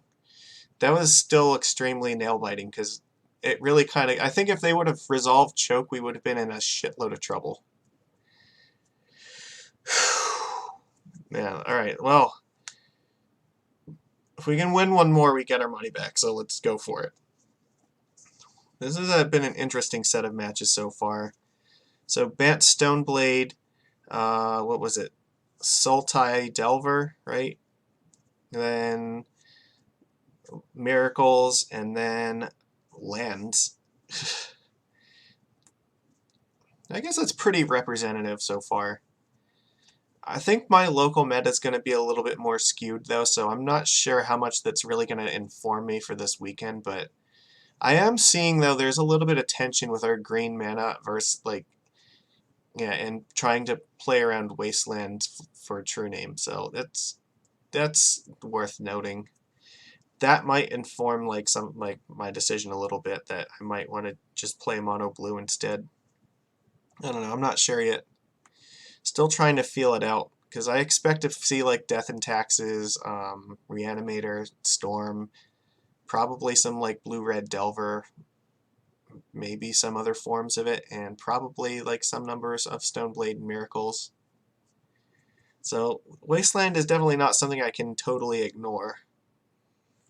And Hexdrinker, if I play it on turn 1, does kind of require us to get Tropical Island to start. But maybe it's not a card I want to play on turn 1. That's also something considering. I don't know, like, it just... If we... Yeah, the problem is if we don't, though, like, sometimes we're just playing a dual land anyway, and it's just getting blown up, and then we're not getting to do Chalice in turn 2, so that's hard to say. I think it's a little bit better against something like Death and Taxes, though, which I do expect to see. I don't know, I'm still going back and forth in this. Like, I think that there are some advantages to blue-green, but the line, like, it's pretty specific. Like, you need to be absolutely sure of what you're going to play against in order to say that it's going to be better for that. I think the line for, like, how close they are is pretty thin. Well, even if I don't win this last match, I think that winning that one, that was worth it, because that was a ridiculous upset, so I feel good no matter what. I didn't think I was going to win that. Alright, come on, let's do this. So let's try to finish strong here.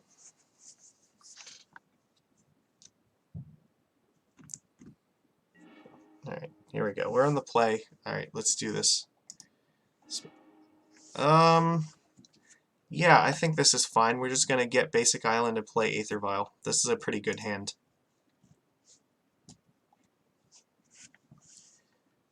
And because we're fetching to do it, they might not know what we're doing right away.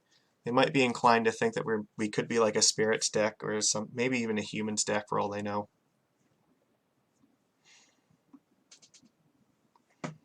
They won't instantly know that we're Merfolk, whereas, like, if you play Basic Island and Vial, then they're more likely to assume Fish.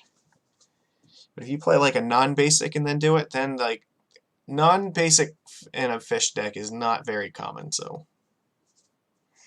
There's other things that it could be then that go through their mind. I don't know if it's going to change their decisions very much, but it might.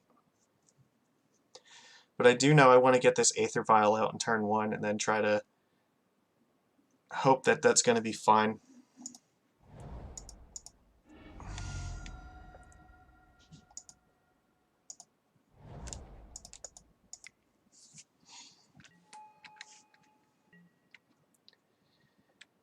And I don't know if I'm going to play Hexdrinker right away. Okay, this is bad.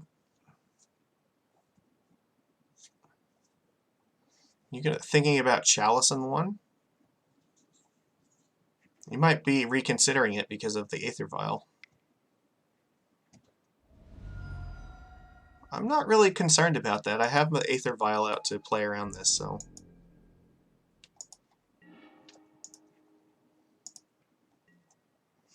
Yes, I want to tick it up. I'm gonna play the Silvergill Adept, and I'll show the Curse Catcher. But I'm almost definitely vialing in a Hex Drinker. Because I want to keep the Curse Catcher in hand so that I can use it with Force. So if they go like... Okay, well, that's not going to work out. So we're playing against oh, no, this has got to be like Bomberman. I can't counter it, so...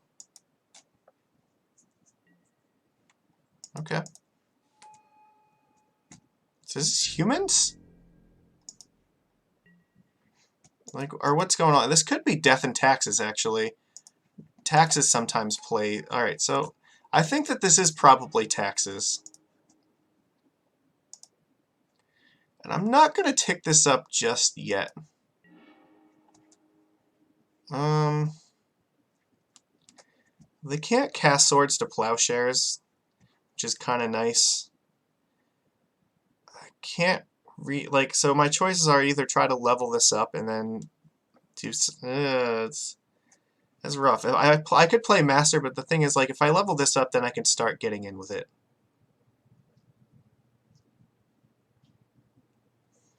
Alright, I'm gonna level this up once, because then next turn I can level it up twice, and this lets me keep up Force of Will if I want it.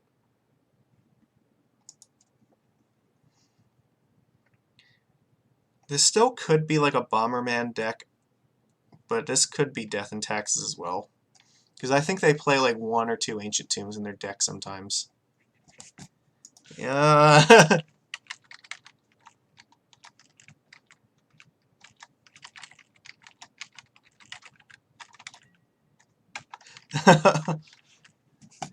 Yeah, more love for the Merfolks.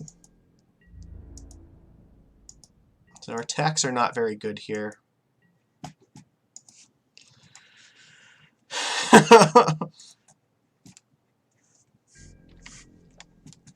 So maybe they can't cast anything else here. I'm definitely not blocking this.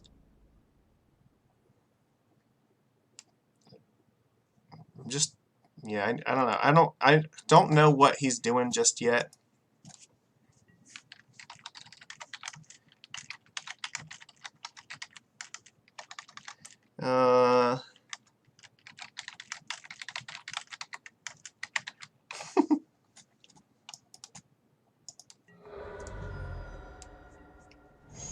Wasteland, so he can hit Trop now. Yeah, I guess that's happening.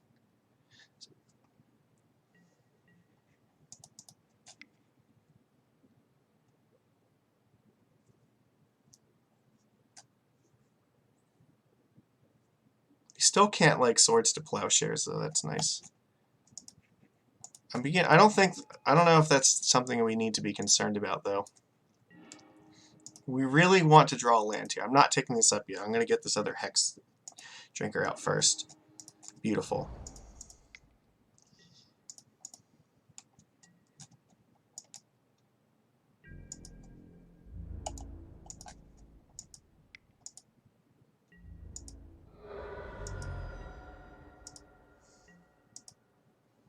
Alright, so shields are down now for us a little bit, but so it doesn't seem like they can do very much either. Mishra's Factory. This has to be like Karn, right? Thought Not Seer.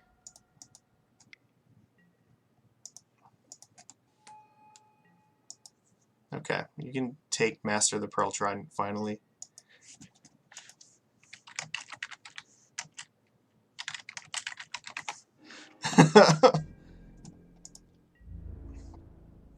Yeah, I don't think you can reasonably attack right now.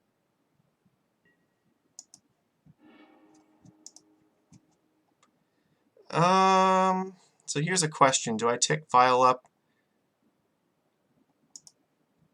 I think...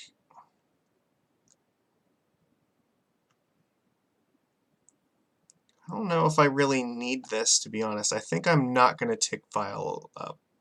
No, I think I do, because I want this in hand for Force of Will in case I draw something for that. Alright. Alright, let's... We'll force him to block here, because now even if he blocks these... Like, he has to block both of these, and, like, both of his creatures will die, and then he's going to take 4, go to 2, which means this is offline. I think this is probably enough to win.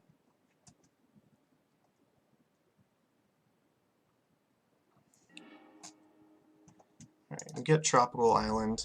We'll level this up.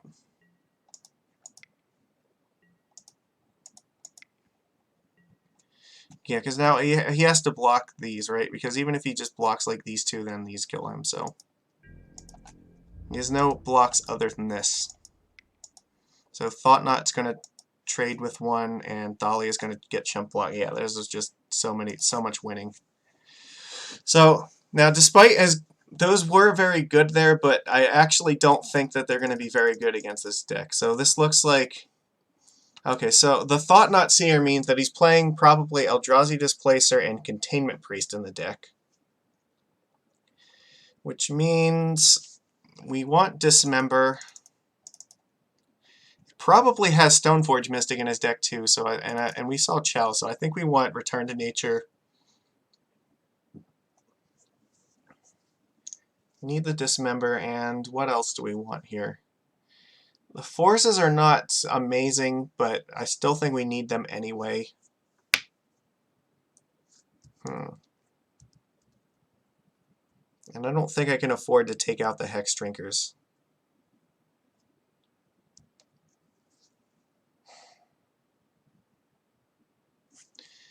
Like, Veil of Summer is... Like, the rest of these cards are not going to be particularly good either. That's the problem, because they're all, like, 1-mana spells. And, like, I don't even want to have Chalice in myself, but... Chalice doesn't really work against his deck. Maybe I just need the creatures anyway. Maybe the creatures are just better. They're not. The only black spell they might be casting is Dismember, and I can't imagine it's that good against that. They might have Planeswalkers though, so that, you know what, Force of Negation could be okay, but they're also playing like Thalia, so that's terrible. I guess actually Caracas, because it can bounce Thalia, so maybe that's fine. We'll just do it like this. I'm gonna keep Force of Will just because it counters Stoneforge Mystic, and even like Thought-Knot Seer if they go like double Ancient Tombs or something like that. But alright, I think we got a shot at this. We just need him not to get online with the Displacer combo, because I'm assuming that's like what's going on with this. This is such a ridiculous risk. I'm gonna keep it though. Alright, he might just blow us out with a Chalice in one. No! Okay, excellent. So Vial is going to be great. And I will play this other Vial if I also get the opportunity. Unless he plays Thalia, which is likely. Spy. Ah, fuck.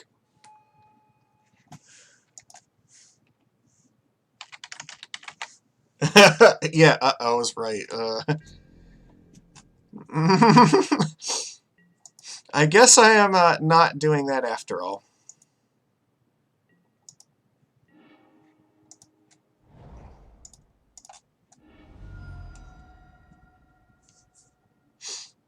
So here an option is to play 2 Curse Catchers and then next turn play Lord of Atlantis.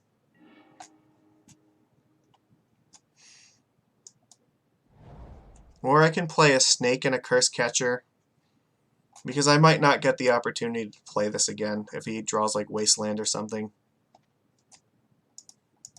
I think that's actually worth mentioning, like that's possible.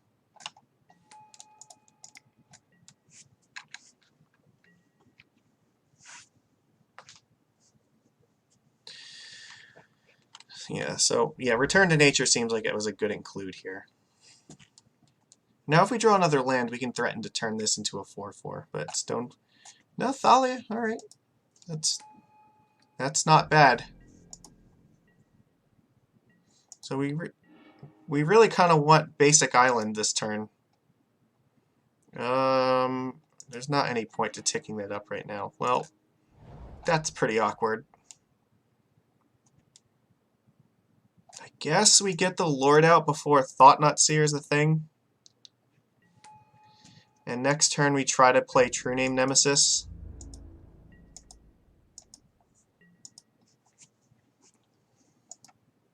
Yeah, you know what? That would, like, yeah, if he just, like, eats it with Thought-Knot, that's bad. And that looks like what's happening. No? Okay, so we have a shot at this, I think, because Stoneforge is not going to be able to, like, screw us too badly. Sword of Fire and Ice. Oh, fuck. This is getting out of hand.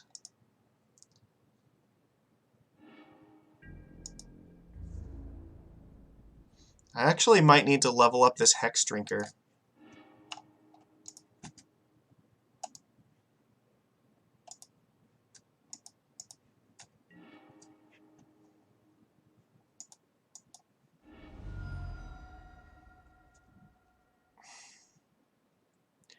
Because the problem is Sword of Fire and Ice is going to kill it otherwise.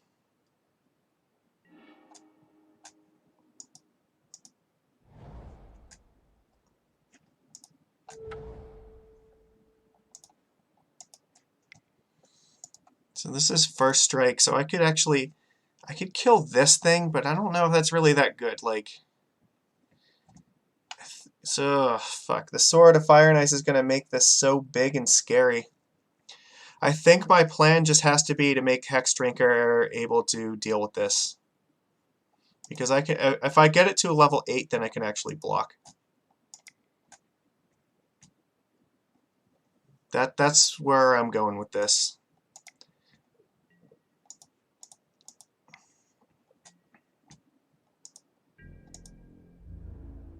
So if I attack with this, are they going to block? Like, I think that they probably would, right? Because then they can just suit up this Stoneforge with that. What's gonna... So, like, otherwise this is gonna hit me for 7? Fuck, that's bad. And if I can't afford to take that much damage. If I attack, they just double... Well, if they double block, I can kill 2 things. So I think that it's worth it. Alright, I think I have to attack here, because I don't really want to be blocking this. And if like I said, if I draw basic island, it's level 8, and then it can block this forever. They can put sword in play and equip it.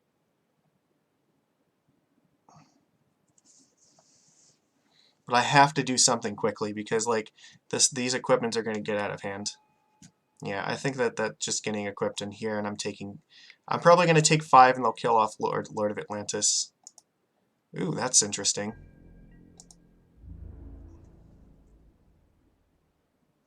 Really? I can't block it, so I guess, no, I'm only taking 3. I take 3, you draw a card, and kill off Lord. Yeah, that's fine. I would have thought that you'd put that on that one for sure. I really need another land, though.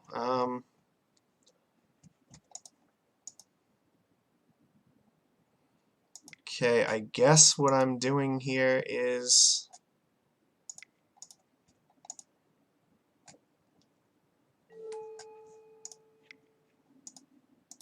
So next turn this can get to level 8.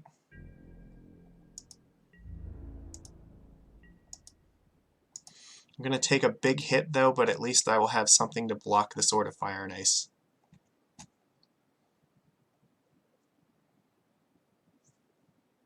This is a hell of a game, that's for sure.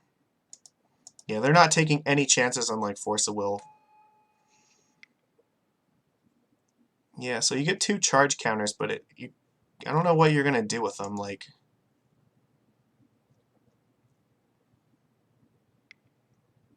It's only going to get 2 counters, and then I have 2 creatures that can block stuff forever.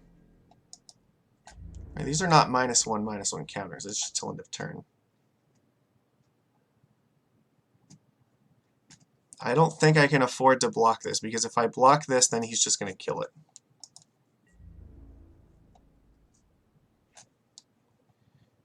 Yeah, I have to take it for 1 more turn.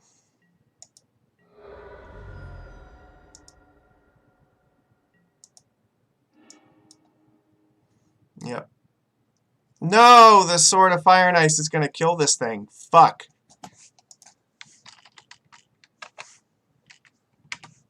Oops.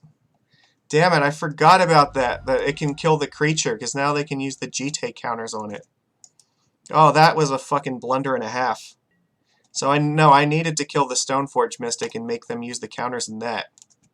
Well, then I don't know, like... Yeah, I don't know how I was winning this game then. Like, this is already terrible. Yeah, this is just too much. Oh, that's also brutal. Yeah, I think this is just... That's too little too late. Like, I can't... If they put this on here, like, there's nothing I can do to stop them from just, like, killing me. I cannot come back from this. Now, I don't think there was anything I could really do about that, honestly. Like, yeah, I think no matter what, like, that was... I had exactly one turn to get that to be a pro everything, and it just didn't work out that way, so it sucks.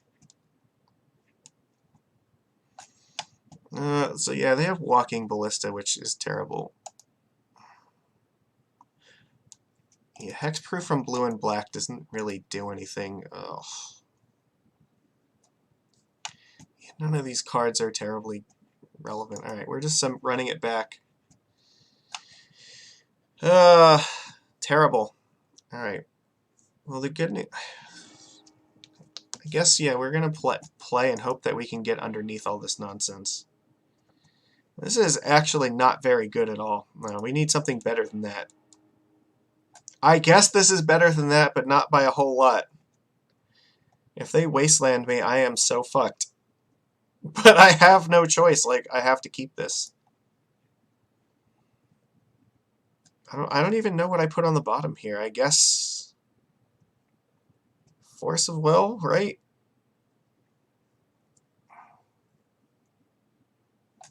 It's got to be one of these two cards.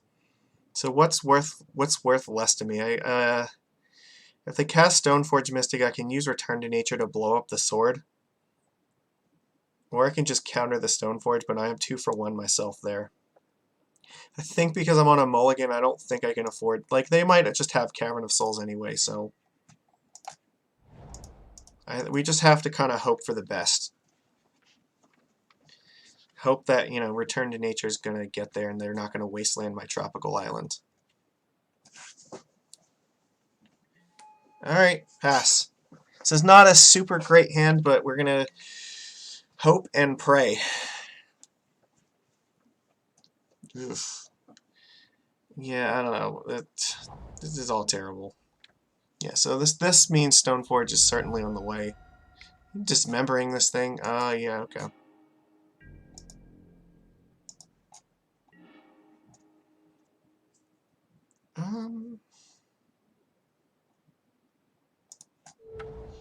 Merfolk.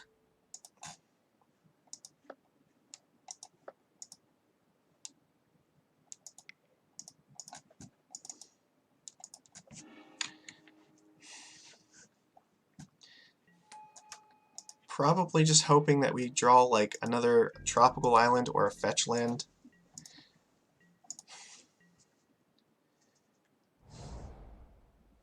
That's not bad, actually. Copter, okay. This is not the worst, because I can actually kill that thing, too. The question is, do I care about this? No, we have to name Merfolk again, because they do have Wasteland, so...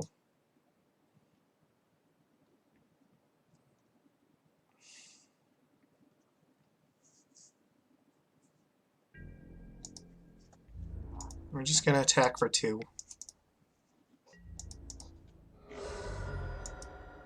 I really want to save the return to nature, so I don't know. There's a chance I might just cast Trickster this turn and then play Lord and hold up Return to Nature next turn.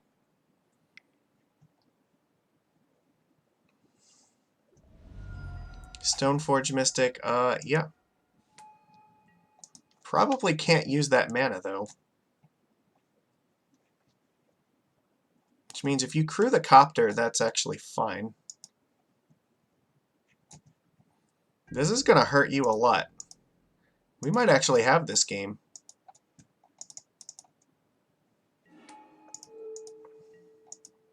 So you're going down to 4. Mutavault is probably a good one.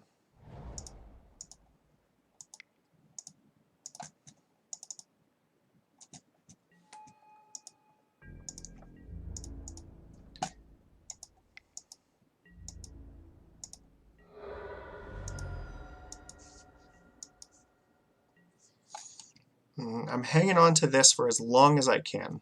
So what did you search for with Stoneforge? Oh, no, he just gave up. Okay, well, we finished strong. All right. So Return to Nature actually was relevant, I think. Like, we had it in that game where we definitely had the answer to Stoneforge in hand, and it let us make some really kind of awesome attacks. So that helped. I don't know, like, Snake was sort of good in this league, but also sort of, like, not that good. It's tough to say. Like, we might just be better off playing mono blue, to be honest. Like, there are probably other ways to go about doing what we're trying to do. Maybe just running, like, Benthic Biomancer or something. But Ben does not have the same level of aggression that, like, Hexdrinker does. I don't know, maybe there's something else we can play in the slot that would be kind of still relevant. Like, I think Brazen Borrower would probably go in the Oko slot, but even that's like not something I don't really want that badly in this. Mono Blue would definitely be looking at like 2 Borrowers, probably put the other Silvergill in, and then maybe 2 like Marrow Reejerey or something. Reejerey's not bad actually, like, or Harbinger of the Tides. That Harbinger is definitely not a relevant choice either. So you play like 2 Borrowers and 2 Harbingers and like at the 4th Silvergill or something. Could be way worse. Maybe another Dismember. It would definitely change the sideboard pretty radically though. What else? Like, I don't know. Like, we didn't get to see Veil of Summer, but we also didn't really play against Storm, which is like probably the single best matchup for it. Yeah, but it's still really risky with our mana base though, because we don't always have it in turn 1, and I don't want to hold up mana all the time for it either. It's a lot of the times we just want to play 0 mana counterspells like Force of Will and Force of Negation, so we can apply pressure while holding up counters. These are card disadvantage, so like the longer the game goes, if you keep 2 for 1ing yourselves in these, you're hurting yourself to like win a long grindy game. And Veil of Summer kind of does the exact opposite. It wants you to play a long grindy game, and it doesn't really have synergy with these. There's matches where this card is very good, and I don't know. We didn't really get to see it do anything, but like it's not to say that it doesn't do anything. Maybe it's just too much of a non-bow with the Chalice, and like the same thing with like Crop Rotation. I really like this card, but at the same time, like, it doesn't really play with Chalice very well. I'm trying to think like what else we could possibly do that might make this different, or maybe would help. I've played around with the idea of maybe playing something like Lotus Petal in the deck, or like Emery, and then just using that to like recur Chalice or try to get like Chalice in turn 1, or just keep recurring them, or maybe play a few other artifacts like Engineered Explosives along with it. I don't know. Maybe that could be worth testing at some point, but that's kind of just like a random throw something at the wall idea. So what the hell? Okay, what is this? This is the art for Kopala. Why is it showing where Curse Catcher is? Come on. This is not Mistcaller. This is Tempesion. This is definitely not rapid hybridization. Oh my god, this is ridiculous. What are you even doing, MTGO? Like, what a program. Just fantastic. I also, while we're talking about how awesome MTGO is, like, I was watching Nikachu's video against he was playing the M Hayashi mono blue fish in Modern, and Yeah, apparently Terminus is still bugged, or if your opponent has multiple Terminuses in hand and they go to Miracle it, it doesn't tell you which one it is that you need to, like, click away in order for them not to be able to cast it. It's fucking ridiculous. Like, it's literally, you're playing a guessing game and just hoping that you click the right card because the game tells you absolutely nothing about which one is the one that matters. What a wonderful program that definitely has no, like, huge glaring problems with it. Like, I would be pretty upset about that. Like, MTGO team, like, what are you even doing? This program has so many things that, like, need to be not only, like, the user and like user interface things that need to really be fixed, like accidentally clicking through your entire turn when you're in your upkeep, like that shouldn't be possible to do with a single click. But actual, like, game-breaking bugs, like, you know what? We're going to do this right now. We're going to do this on the stream here. I'm going to, okay. Science, all right? Remove all copies of this. Okay, let's see if MTGO has actually fixed this bug. I'm sure that they probably haven't. I'm gonna put this as, like, the bonus round on on this video because, all right. So what do? We go under specialty, right? Any time now. All right. I want to go. What is it? One-on-one.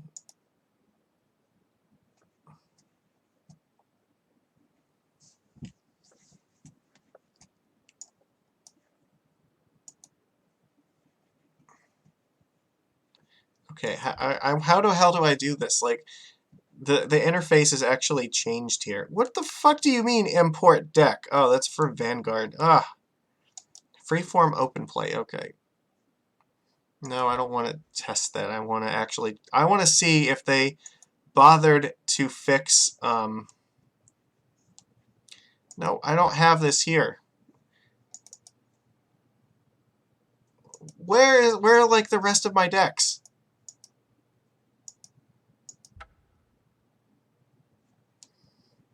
Oh God, what is?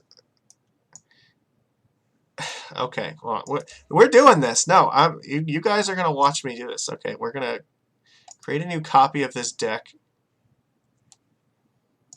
and properties. We're gonna change the format. I think that's what we had to do for this. Freeform. Okay. No, all right. I had a point to make here, and I'm not going to be satisfied until I make it. All right, create. Number of players, 1. So is Tidal Warrior still broken?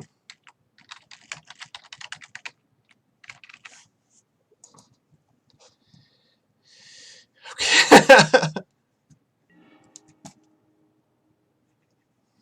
Nope, we can just mulligan until we find Tidal Warrior. Okay, good. Keep. I don't know. I think that we are not going to be needing Cavern of Souls. Done. Alright. Oh, okay. Pass the turn. Now let's do some other stuff first.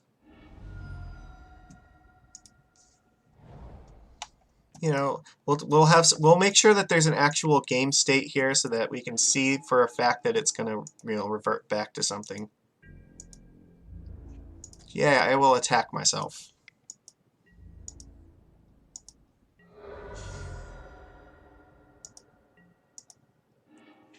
Okay, and then we'll cast Hex Drinker. Alright. Tidal Warrior. What happens when I activate this? That's not good. Oh, no, wait, nope. This is exactly what I thought was going to happen. The game is going to completely crash. Because this card is still bugged, isn't it? I submitted a report for this literally months ago, and I am sure that this card does not work yet. Okay. Hide event. Alright, we'll go back to it.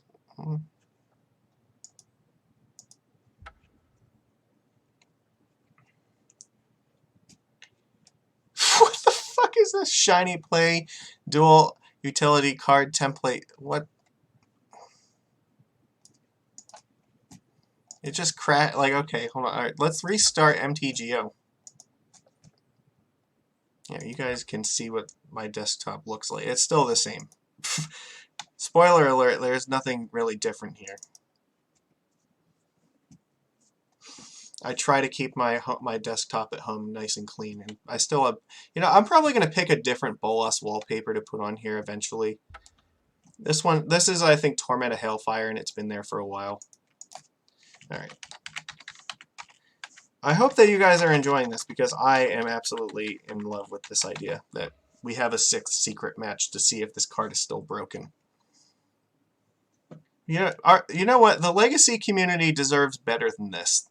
This is why we got to test this and make sure that it actually works, because there is no excuse for this.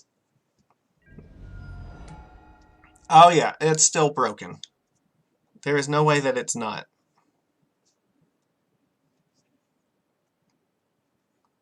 What the fuck happened? I guess I'm clicking OK. Yeah, I would love to send error report. Yeah. Okay, well, Tidal Warrior is still bugged. How long has it been? It's ridiculous. It's absolutely absurd. All it does is just turn a land into a fucking island. Spreading Seas does that. Spreading Seas is not broken. Why is Tidal Warrior broken? That's utterly ridiculous. I don't have words to express my frustration with it. And you know what's terrible? Like, there are definitely times I've considered, like, do I want Tidal Warrior in my deck? Is it just not going to let me, like... Yeah, I would love to concede this match, because it's broken. I can't possibly do anything here. I don't want MTGO to be stuck in an infinite loop of doing that. You remember, I put a video up on this channel a while ago called The Snap. You know what? Yeah, here, I'll show you. Yeah, it was The Snap. Well, why did it not do the sound? Hold on. Ready? Oh, is it this one? Yeah, I think that's why. It's because I've done a video like explaining how this thing works, but yeah. No, we just snapped MTGO in half, but with Tidal Warrior. Merfolk are more powerful than all of the Infinity Gems put together, because only Merfolk can just Thanos snap MTGO away. Tidal Warrior is the single most powerful Merfolk that has ever lived. Not only is it stronger than the deck that won the Vintage Championship, it can crash the entire game. It can reset the whole match against any deck. What an absolute fucking champion. Just incredible. All right, yeah. So this is my PSA. Don't play Tidal Warrior in your deck, because it still doesn't work, and I have no idea if or when they're ever going to bother to fix it. Like, this program is a disaster when it comes to like fixing bugs. Like, these things go on for like months and months. I think my favorite thing about this was there was once a card in this that they put on MTGO exclusively. It was some sort of like Mox promo that had the text, "This card is banned in every format." And it was like legal to play in something. I think it was like a Vintage Cube, or I don't forget exactly what, but no, you could play it in a match in there, despite the fact that it had the text, "This card is banned in every format." Like, there have been incidences where there are premium cards that work or don't work, and while the non-premium one either works or doesn't work. Yeah, where you'd think that, okay, one of them just has a different graphical image than the other one. They should function the same, right? Well, that's not the case. There was at least one incident that I know of where, you know, a foil versus a non-foil had different functionality in this program. Just absolute, just amazing, amazing work on the back end, I'm sure. Like, I don't even know how you would like, I do computer science for a living. I have no fucking idea how you would even accomplish that, to make a different picture on the card, like change the function of the card as far as the game rules go. That it shouldn't even be possible. But yeah, just utterly amazing. All right, well, yeah. So let's what do we? Yeah, let's fix this. Curse Catcher, get back in here. So yeah, we went 3-2 with this. So we lost against the bug deck. And what was the other one? We lost against the Miracles deck, which was really close. And honestly, like, both of those decks I think are very winnable. Like, Bug is probably the harder of the two. I don't know. I think we need a better plan to deal with the graveyard. Like, the Grafdigger's Cage is certainly going to be a lot better against stuff like Hogak, but if we're going to have to deal with Mystical, or what is it, Mystic Sanctuary, maybe Relica Progenitus is more necessary. Maybe we need more stuff like this. I don't know. Surgical could be okay. I really don't like the idea of playing such narrow cards against them, though. Like yeah, and they're all 1-drops too, which is awful. Ugh. It's like you either have to have something that costs 1 or 0, and like all the 0 mana stuff are really, really. They're either very high variance stuff like Leyline of the Void, or it's something like Surgical that does not interact well with Chalice in 1, or it's like Tormod's Crypt where you don't get any real value and it only does it like 1 time. Whereas Relic can help you grind a game out, but it still has this issue with Chalice in 1. Maybe we just, I don't know, like, it could be okay to do that.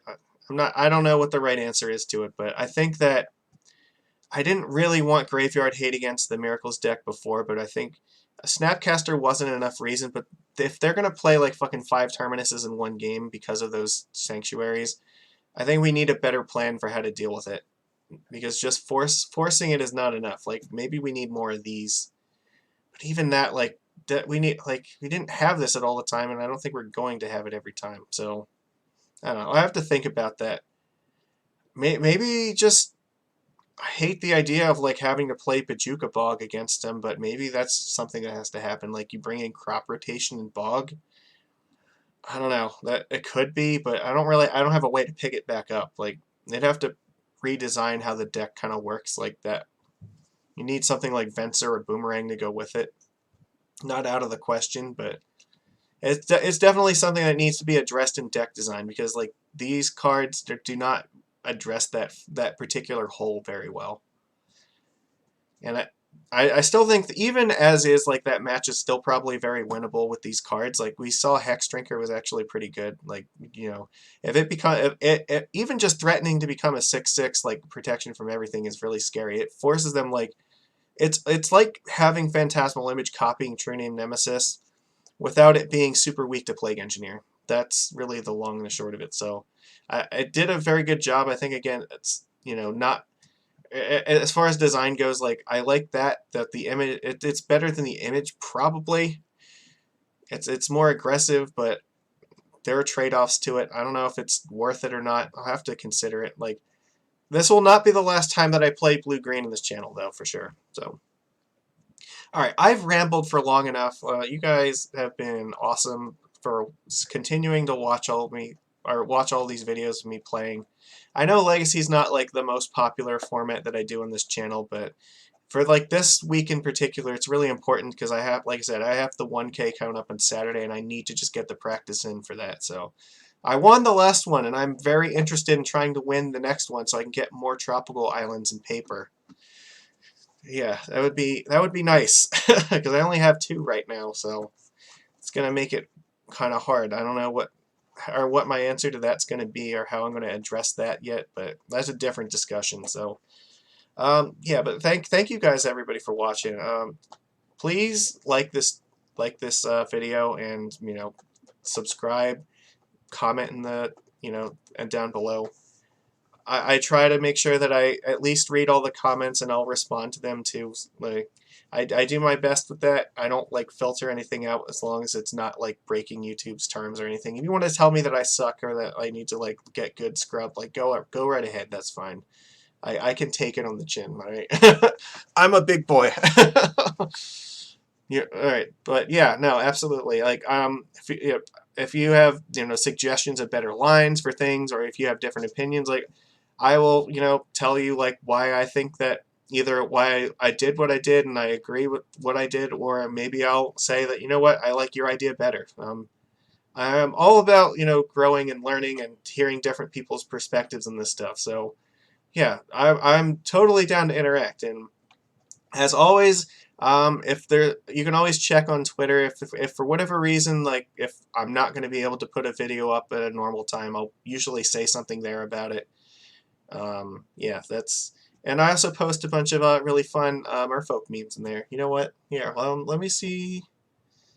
Is it remotely feasible to like open it up? I put something up today that's actually maybe worth checking out. Let me see. I want to bring it up quick.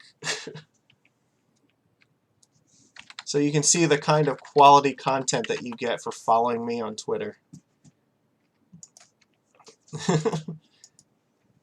Alright, yeah, here we go. I got it. Wow, I hate the way that this new Twitter looks. I really do.